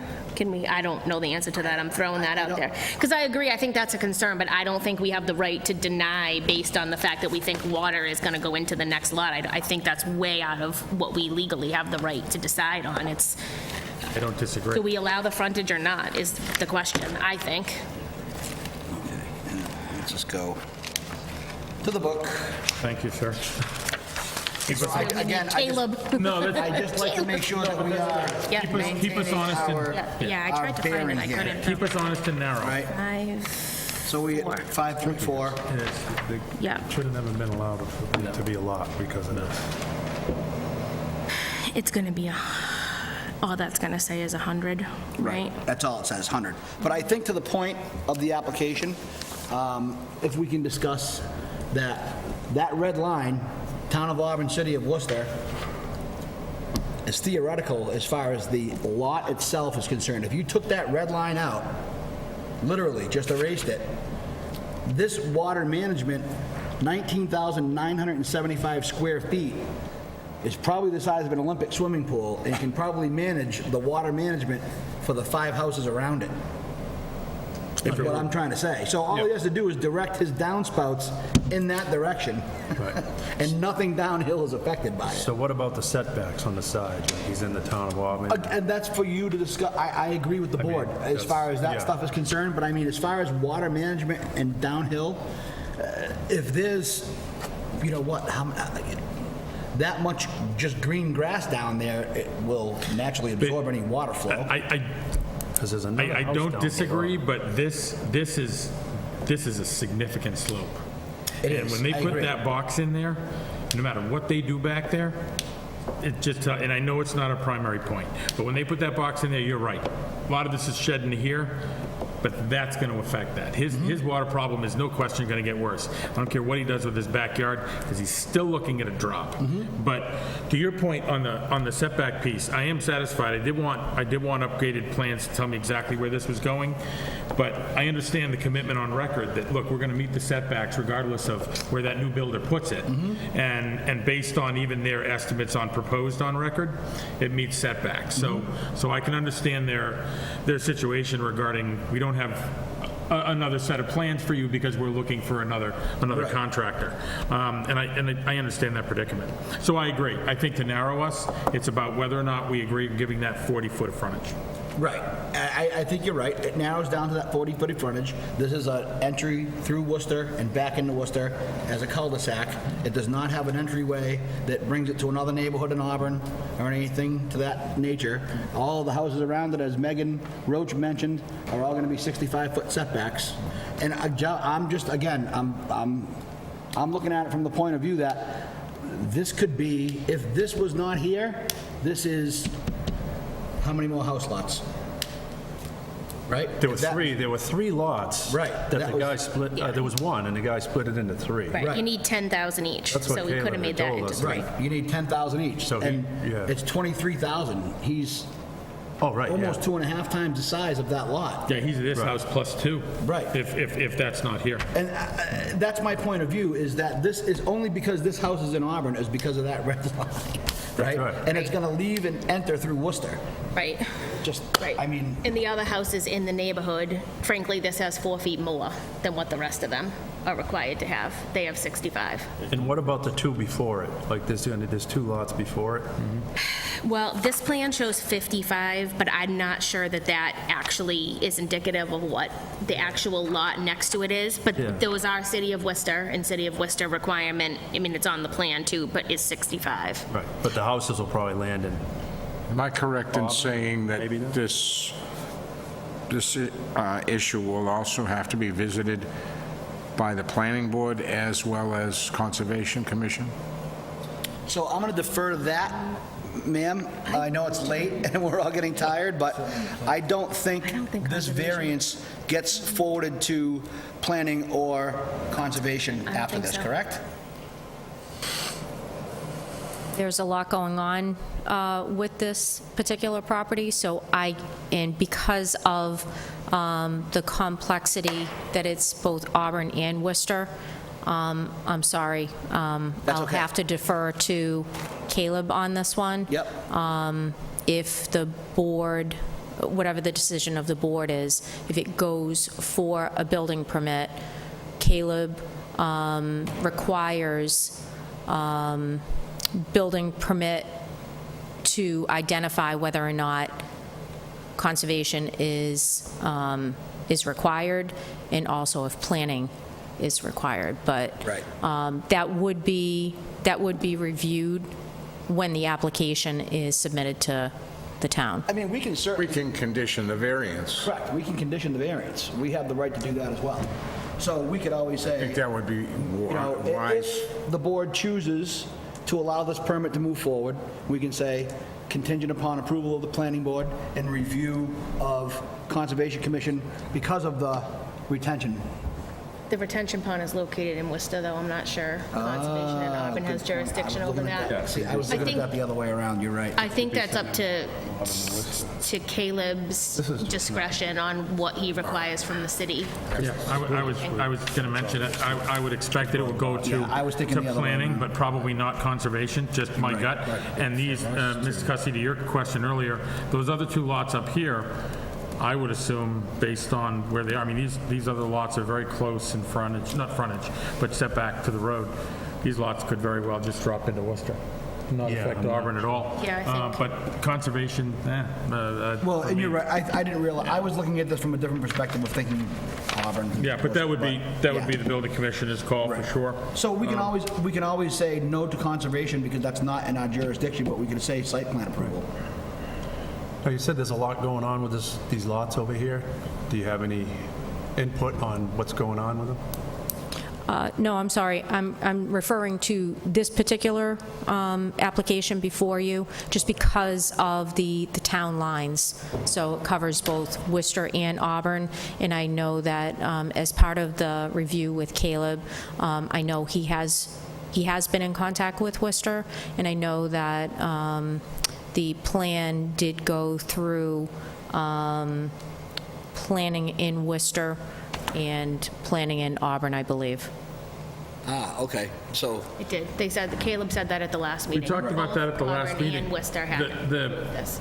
We talked about that at the last meeting, and for the board's recollection, the fact that Worcester and Auburn both signed off on this as a buildable lot, it seemed, I'll certainly never speak for Caleb, but I seem to interpret his comments that Worcester signed off on it knowing that the house would be in Auburn, but they signed off on it academically because the lot had property in both city and town.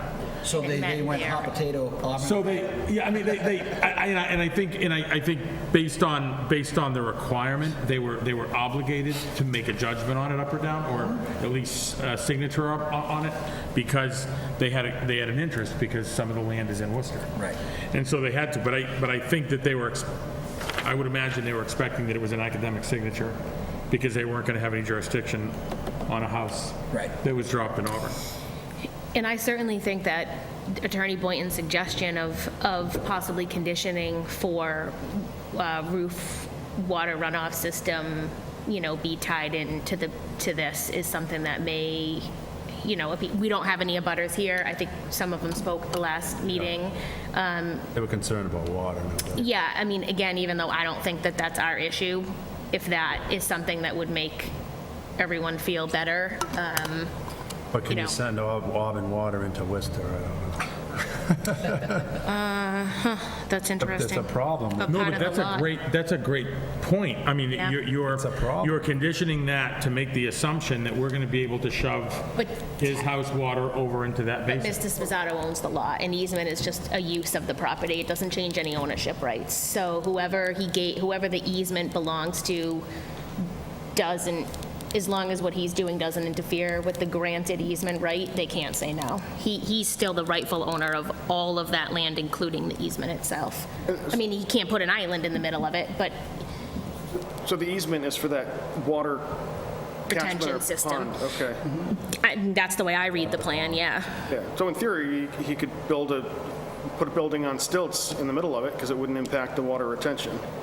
Yeah, if he could get the permit from Worcester. Right, yeah. Yeah, sure. So he has another option. Yeah. Fair enough. No, I mean, I think it's a fair point, and I think that it would go a long way, even if it's a feel-good soft topic. I would agree. To put an addition, to put a condition on it in that regard. Whether or not it actually has an effect of abating water to the degree that the neighbors are going to feel it on the other end. I mean, I have my own opinions on whether or not it's going to matter, but I think as a softer topic, it's certainly an offering.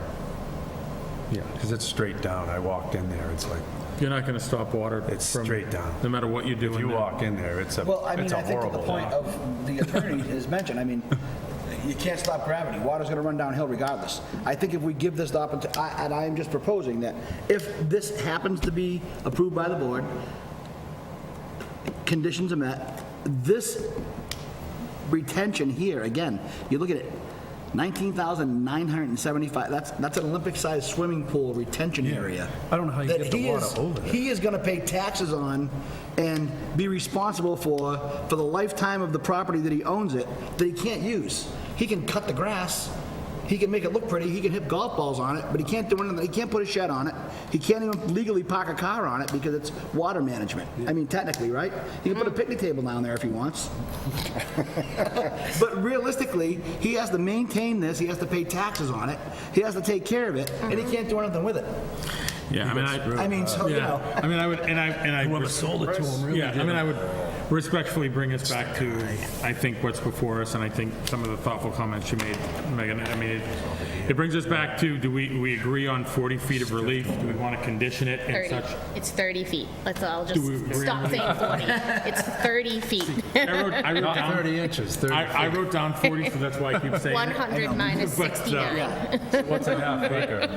But relief It's on. late. No one can count anymore. Relief necessary on frontage, for the record, absolutely.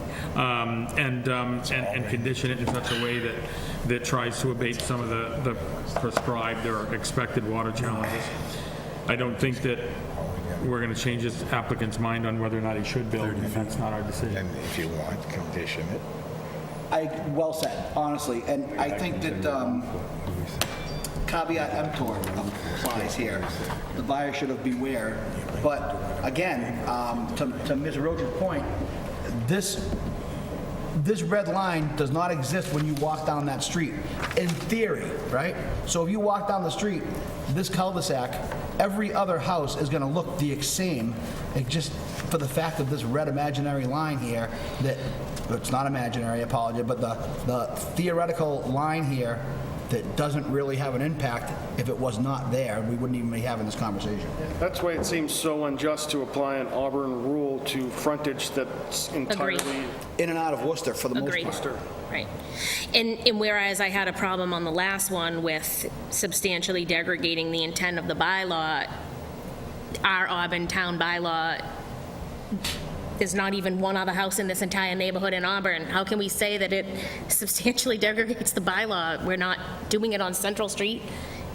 Yeah. So I How much do we care? even though it is 30 feet, and it's still a fairly big amount, But to your point, it's 100 feet prescribed in Auburn versus 65 on the house, on the neighbor. Yeah.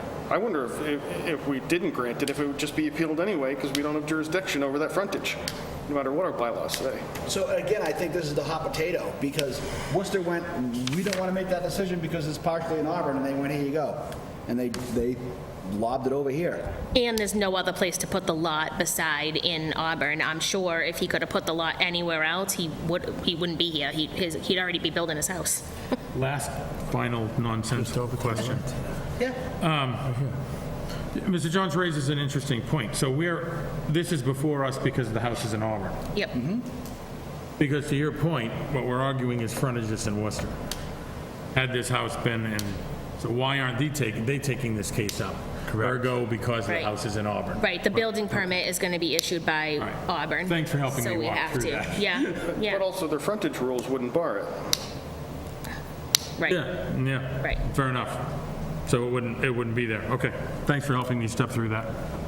I don't have any further comments, Mr. Chairman. Okay, thank you. Ms. Rhodes, to you. I'm finally going to be quiet. Mr. Cussy? Sorry. Nothing, no. Thank you. Mr. Chacolo? All set.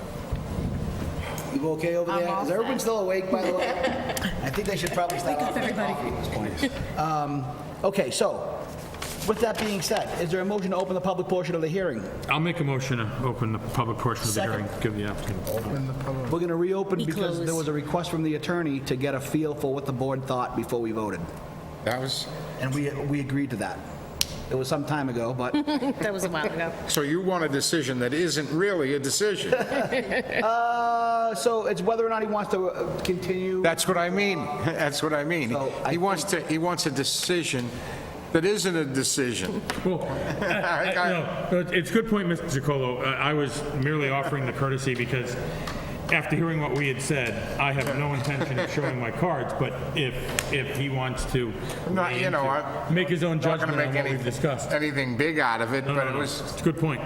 nice move. I'll second. Mr. Cussy? Approve. Mr. Chacolo? Approve. Approve. I approve. Okay, sir, if you'd like to approach the lectern on the final time this evening. It's like a Bruins third overtime here. Thank you, Mr. Chairman, and I appreciate the board's accommodation, but it has been my observation in practicing before various boards that boards are generous in signaling whether an applicant would be better off withdrawing and not having the 2-year ban on reapplying. So I would appreciate getting some sense of that, but I'd just like to say beforehand that if there is a motion to approve, that it be worded such that there's the extent of the variance, the extent of the frontage relief is not in question. It would be 30.37 feet. I wouldn't want Mr. Moody to say, oh, you only gave 30 feet of frontage and you're a third of a foot off. But that would be, I think that's what's in my application. So if the board members are going to suggest to me that it's better to withdraw, then I will do so at this time. If the board members suggest that I don't need to, I will sit down. I don't know that we can make that So, suggestion. yes. Yeah, respectfully, Mr. Chairman, I don't think that we would, I appreciate him asking, but I wouldn't answer that question. Yeah, My intent on reopening the public hearing was to give you an opportunity to listen to us discuss, and then come to your own determination on what might be best for you. Correct. So it's either whether you'd prefer to withdraw or prefer us to move forward with a vote this evening. Okay. It seems that things have been fairly positive, so... Okay. Ms. Roach can't see the face you're making. Mr. Boynton, bear in mind, I don't vote. Pardon me? I don't vote. So we have Thank two you. alternates. We have the primaries here and the Right. alternates in case somebody, so you understand that. Yes. I will I will observe personally that I served on the Worcester Planning Board for 8.5 years, and surface water runoff was something we very much were concerned about, and anything that had a slope, a serious slope, would come before the planning board for site plan review. So I'm quite, have quite a bit of experience in looking at surface water runoff, and this kind of situation is just the kind of solution that we would have looked at for what we were approving is diverting the water into a detention basin. That takes care of the neighbors, and I really do think that if that's a condition, that that's going to divert water from the direction it's currently going in a different direction and improve things for the abutters who are downslope. Okay. Thank So we're you. down to 30 feet water management and a fact that this road will never enter or exit into Auburn. Just the point. where we're at, because that's really what it boils down to. You know, all of the other conversations that we've had aside, it comes down to really those kind of elements, so to speak, is it's 30.3 feet, it's in and out of Worcester, pretty much, and ample amount of water management, should the board choose to do that and condition it. Mr. Chairman, I'm going to make a motion to close the public portion of the hearing. Do I have a second? Second. Mr. Cussy? Close. Close, thank you. Mr. Maron? Close approved. Mr. Chacolo? You have to say yes to close again, I Close. know. You got a second, but Approve. thank you. Approve. Thank you, and I Yep. approve. Okay, so I have a motion on our final hearing this evening of, make sure I read this properly, applicant Robert Sposato III requesting a variance under section 5.4 of the Auburn zoning bylaw to build a single-family home on property located at 9 Ellie Way, Auburn, Mass., map 1, parcel 92, continues from 5/20/21. I'll make a motion to approve the variance from the 100 feet, which was required, to the 69.63 feet, which is what the applicant has. And I will, even though I don't think we should be talking about water management, I will add the condition to hopefully satisfy other board members that it should be conditioned on a wattage, a roof. Recharge into recharge. the water management area existing on the property. That's correct. Okay. Due to the fact that there's a new builder coming in, should we condition it for the planning board? I'm not sure we can condition for planning. I think that is determined when the building permit is pulled. I think what we can do is condition upon plans, completed plans for the new structure being submitted to the Caleb. Department of Inspectional Services. Sure. Yep. And if he thinks it's site All plan, right. I think that's up to him. Yeah, he can do that. Okay, so it would be recharge of water management from the roof and surrounding property. Yep. And it would be contingent upon completed plans of the new structure's position and design along with the application. Yes, that's a good add. Okay, so we have a second, we have excuse me, I'm getting tired, I apologize. We have a motion to approve from Ms. Roach. Do I have a second? Second. To approve. Okay. Correct. So we're going to do a roll call vote. Mr. Maron, how do you vote? Approve. Mr. Cussy, how do you vote? I vote to deny. Okay. I just want to say that this is in front of us. It's in Auburn, and it was sent to us to, it's going by our bylaws. So we're given 30 feet, a 30-foot variance, so I can't do that, so I deny. Okay. Mr. Chacolo, I know that you already Approved. correct, okay? And I vote to approve. So you're all set? Stand your position.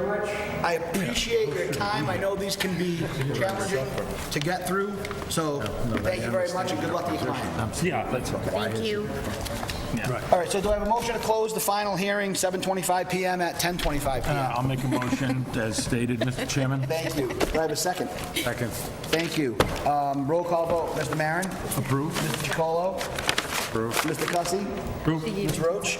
Approve. And I approve. Okay, so that is all done. Let's move on to, Minutes. we have minutes to approve of, where am I at here, jeez? Yep, thank you. Sure. I wrote So, minutes for March 18th, April 15th, and May 20th. Do I have a motion to approve the minutes as written and submitted? Mr. Chairman, I'll make a motion to approve the minutes as written and stated for those dates. Do I have a second? Second. Ms. Roach makes a second.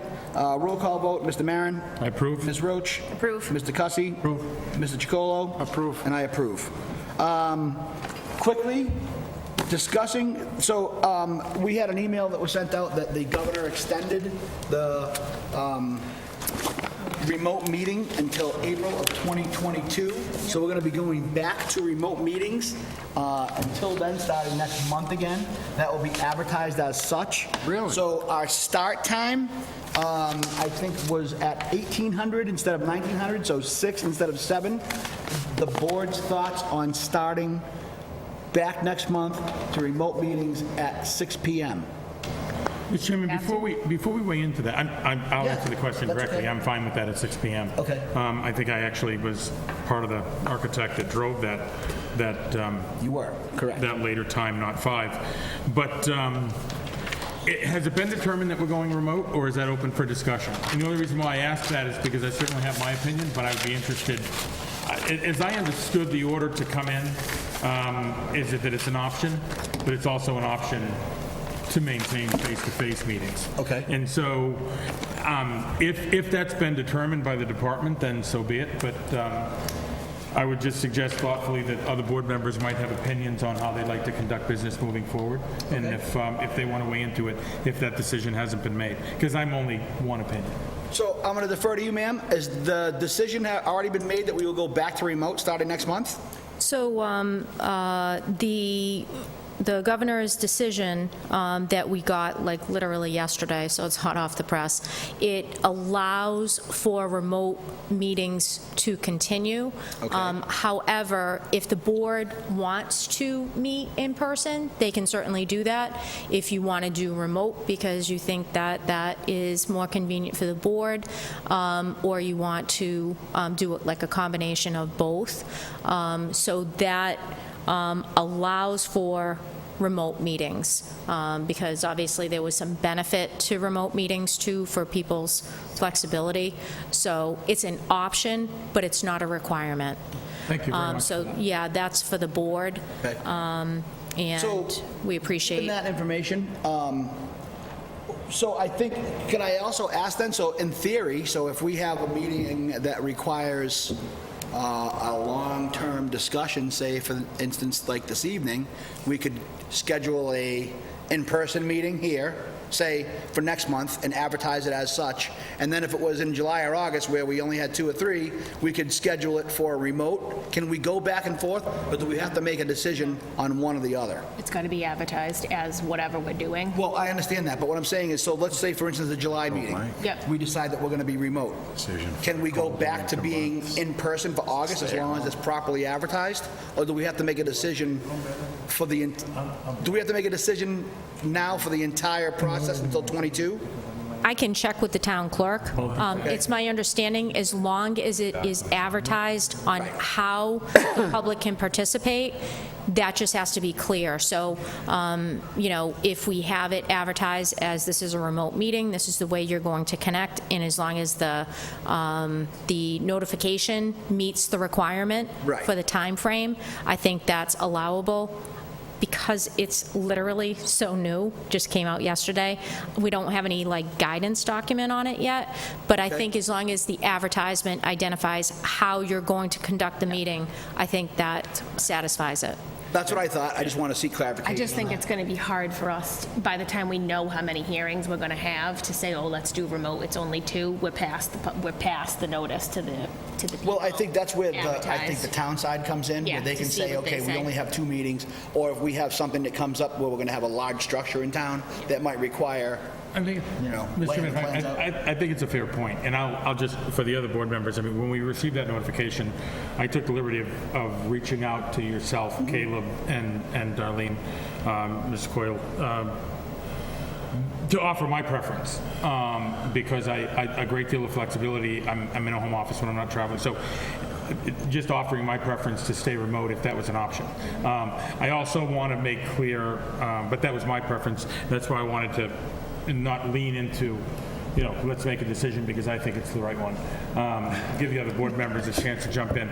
But I also want to make sure that we're not imposing any rigor to the folks that coordinate us here, you know, lining us up. So I'd love to be able to just do this during the winter months, but as I think Mr. Chacolo would join, but I don't want to add any additional rigor of going back and forth. I think it would be a quick. I actually agree with you. It'd be a tight timeline, and chances are by the time we decided, based on the volume, we probably passed the point of advertising. Mr. Cussy, your thoughts? Do you prefer remote or in person? Either way for me. Remote, I was fine with, but this is fine also. So whatever the board. Mr. Chacolo, what are your thoughts? I have mixed thoughts, but I had said to Mr. Maron this evening, be nice in the cold winter months to stay home. Right. True. And so, okay. I so do think, though, and I also mentioned this, that the petitioners lose something. And we also, because when you can speak directly to a petitioner, you can see them, see the body language, all of that, okay? I agree. I'm not saying it should play into it, but Well, it it certainly can does. play It's human into it. nature. And I agree with you that the other thing I will say is that we also did receive more abutter input remotely than we have being at the town hall. So if you look back over the last few months, we certainly had more abutters involved. Yeah, that could very well be. I only remember that because I answered a lot more questions from abutters the last few Yeah, months. that's a fact. So anyway, but I just think that's kind of a point. So, Yeah. Mr. Jones, what do you think? I think personally, I find it way more convenient to do it remotely, and I hadn't thought of your point with the abutters. I think you're right. I think it's more convenient for them too, so they're more likely to do it, more likely to get involved in the process. The only benefit that I see to in-person is that I think discussions among the board might be a little bit better than they are when done strictly remotely. Like the discussions that we had today on those last two applications, I think were of a quality that is tough to do via Zoom. But, you know, all things, you know, those three factors being considered, I'd go with remote. Okay. What do our Well, when we laws? get to the board, they want to talk to the town. That's what I was Yeah. kind of do, so. Ms. Roach? So I guess I think, of course, being home is a little more convenient, but I think that a lot of time is wasted on remote, on you reminding people, have your dog shut up, take your kid out of the room. Like, I just, that time is just The only completely. thing I would like to do is I want the script to be printed like Star Wars on the screen, so they just read that whole script. Yeah, except on most a of them scroll. don't even have a screen. I They're just practically calling lose my in. voice. And I agree, I think it is great for the abutters, but I also think you're notified. If you want to come, get to the town hall. You live in town, you're not going to Boston. I think that a lot of time is wasted on remote with procedure, with, are you there? How do you vote? It's like, I see that think that is a huge amount of wasted time. I think during the pandemic, for safety reasons, absolutely, it was the play.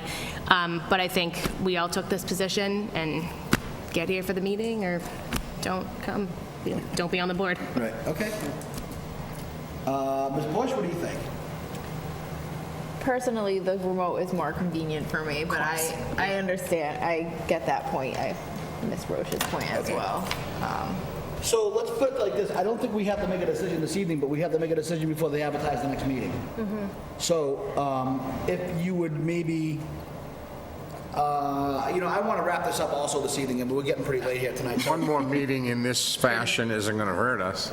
No, it certainly isn't. Do we have the ability, would everybody prefer to do it if we did it in person to do 6? Is that not, I don't even know if that's an option. Like on a night like All of it's an tonight, option. you know, we'd be getting out of here at 9:20 instead of 10:20. I agree, 5 is early. Most people can't get here for 5, but would it be a consideration for everyone? Would it be more convenient if it was 6 o'clock in person? And, you know, most nights we're out of here within 2 hours, so you're home at 8 instead of, I'm just throwing that out there. I agree, I don't know if we need to make a decision. In Caleb, they may get more information and tell us, guess what? We didn't even want your opinion. It has to be remote.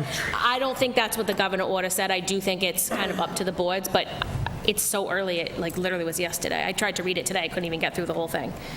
I prefer 6, but having heard what you said prior to that, you put me on the fence between remote and in person, so I wouldn't even vote on that. So one of the things we have to be Yeah, careful I think of 6 is when we definitely communicate better. through email to the town is that we have to be very careful about violating open meeting laws. We can't have a group discussion in an email chat, and, you know, that creates a violation. So if you want to individually send Darlene and Caleb your Okay.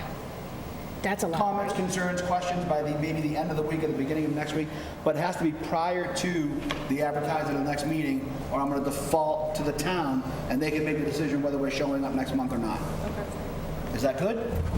So you can reply to just them? Just We them. just can't have the whole group on there? Correct. Right, So if okay. they send out a group email, let's say, for instance, they send out email to each one of us.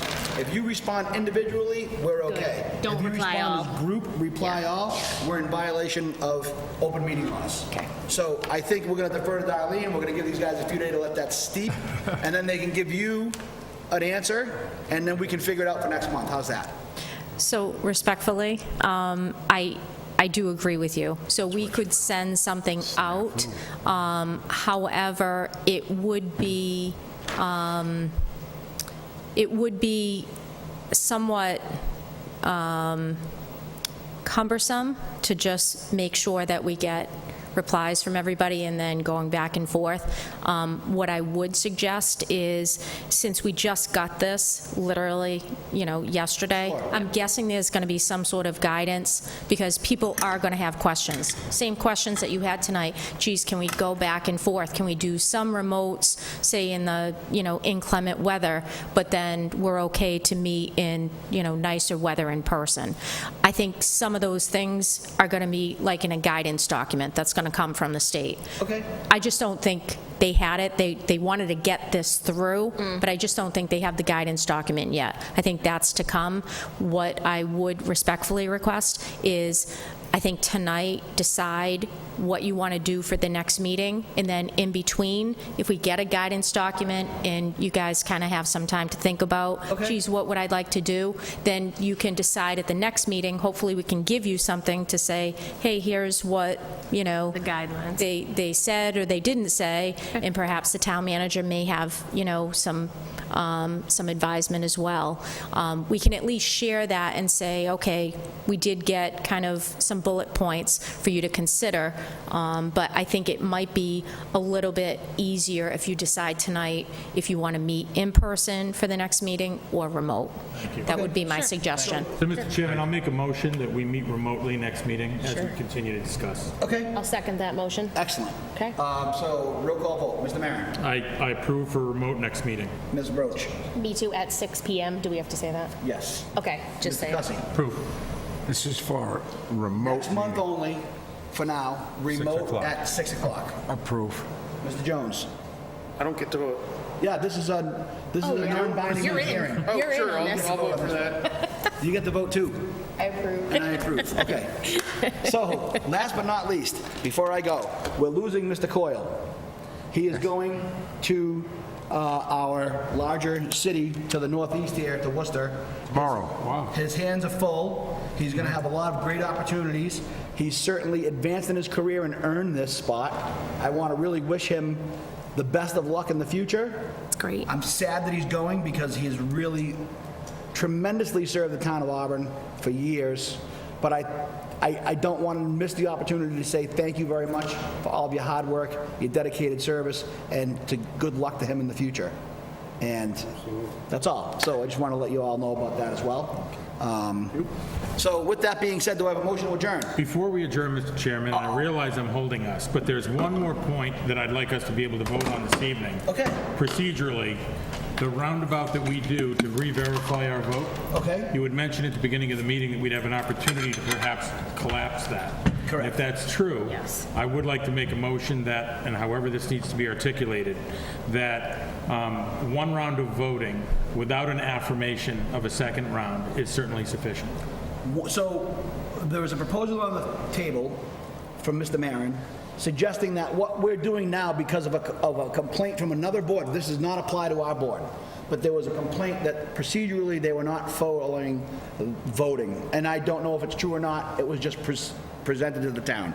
So with that being said, they asked that I do a motion to approve, a motion to second it, and then I had to do a roll call vote of all 5 again. So what Mr. Maron is proposing that is you make a motion to approve and a second, that should apply for your vote. That suffices. It always did. It always did before, but for some I reason, thought that was changed because of the remote. I believe it. Oh, I misunderstood. I'm Go sorry. ahead. Thank We're you. all having an open discussion, please. Thank you. feel free. So I think for COVID and the remote meeting, Yeah.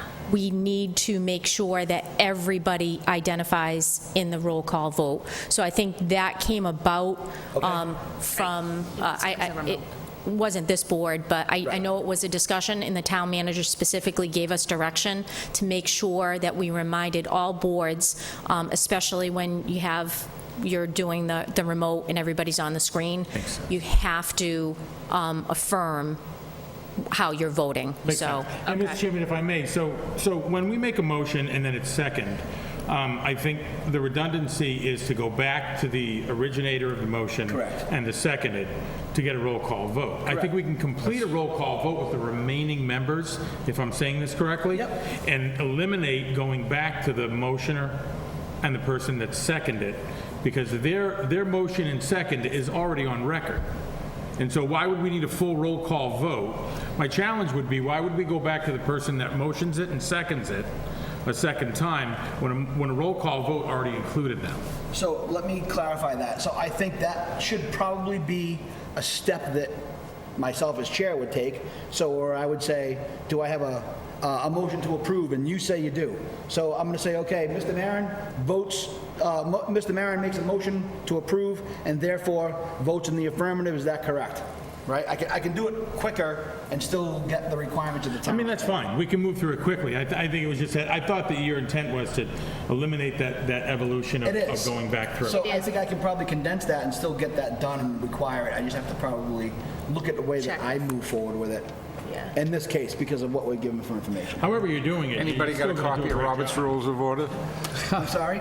Anybody got a copy of Robert's Rules of Order? So we do use it as a general rule, but it's not adopted, but I have looked at it, and again, it's because of the COVID situation from when I would check with Julie, because my impression is that the people who motion and second have to do a roll call because there was confusion about the meetings being remote, and does anyone know his voice? Does he not say his name? Is he I a can yes see or a where no? it's definitely- I think. I don't know that for sure, but I think we need to check with We can Julie seek on that. clarification on that. yeah, I can certainly get the guidance from Julie again and share it with the board. We'll send it out through Katrina. But I know that this is something that we just want to make sure that we have clarification. It helps us with the minutes. It helps us, Katrina is going to have to watch this 4-hour meeting. And, it's a lot easier, and I'm sorry if it's an extra step for the board, but literally, it really helps us on our end when we're trying to get accurate meeting minutes. Yeah. Yeah, I mean, just looking to be more efficient, I thought that's why you might have raised it at the beginning. was, actually. But we'll comply to whatever's required. Thank you. And it's a tedious topic, and I raised it at the end of the meeting, and so I'm going to respectfully bow back and make a motion to adjourn. I'll second. All right. One quick thing, couldn't we just have a quick vote at the beginning of each meeting to say moving and seconding implies approval? Well, we'll seek clarification on that. Yeah, And then that it'll would be apply for the helpful. rest Yeah. of the meeting. Yeah, good idea. So I have a motion to adjourn. I second. Mr. Chacolo seconds. So roll call vote. Mr. Maron. I approve. Approve. Mr. Cussy.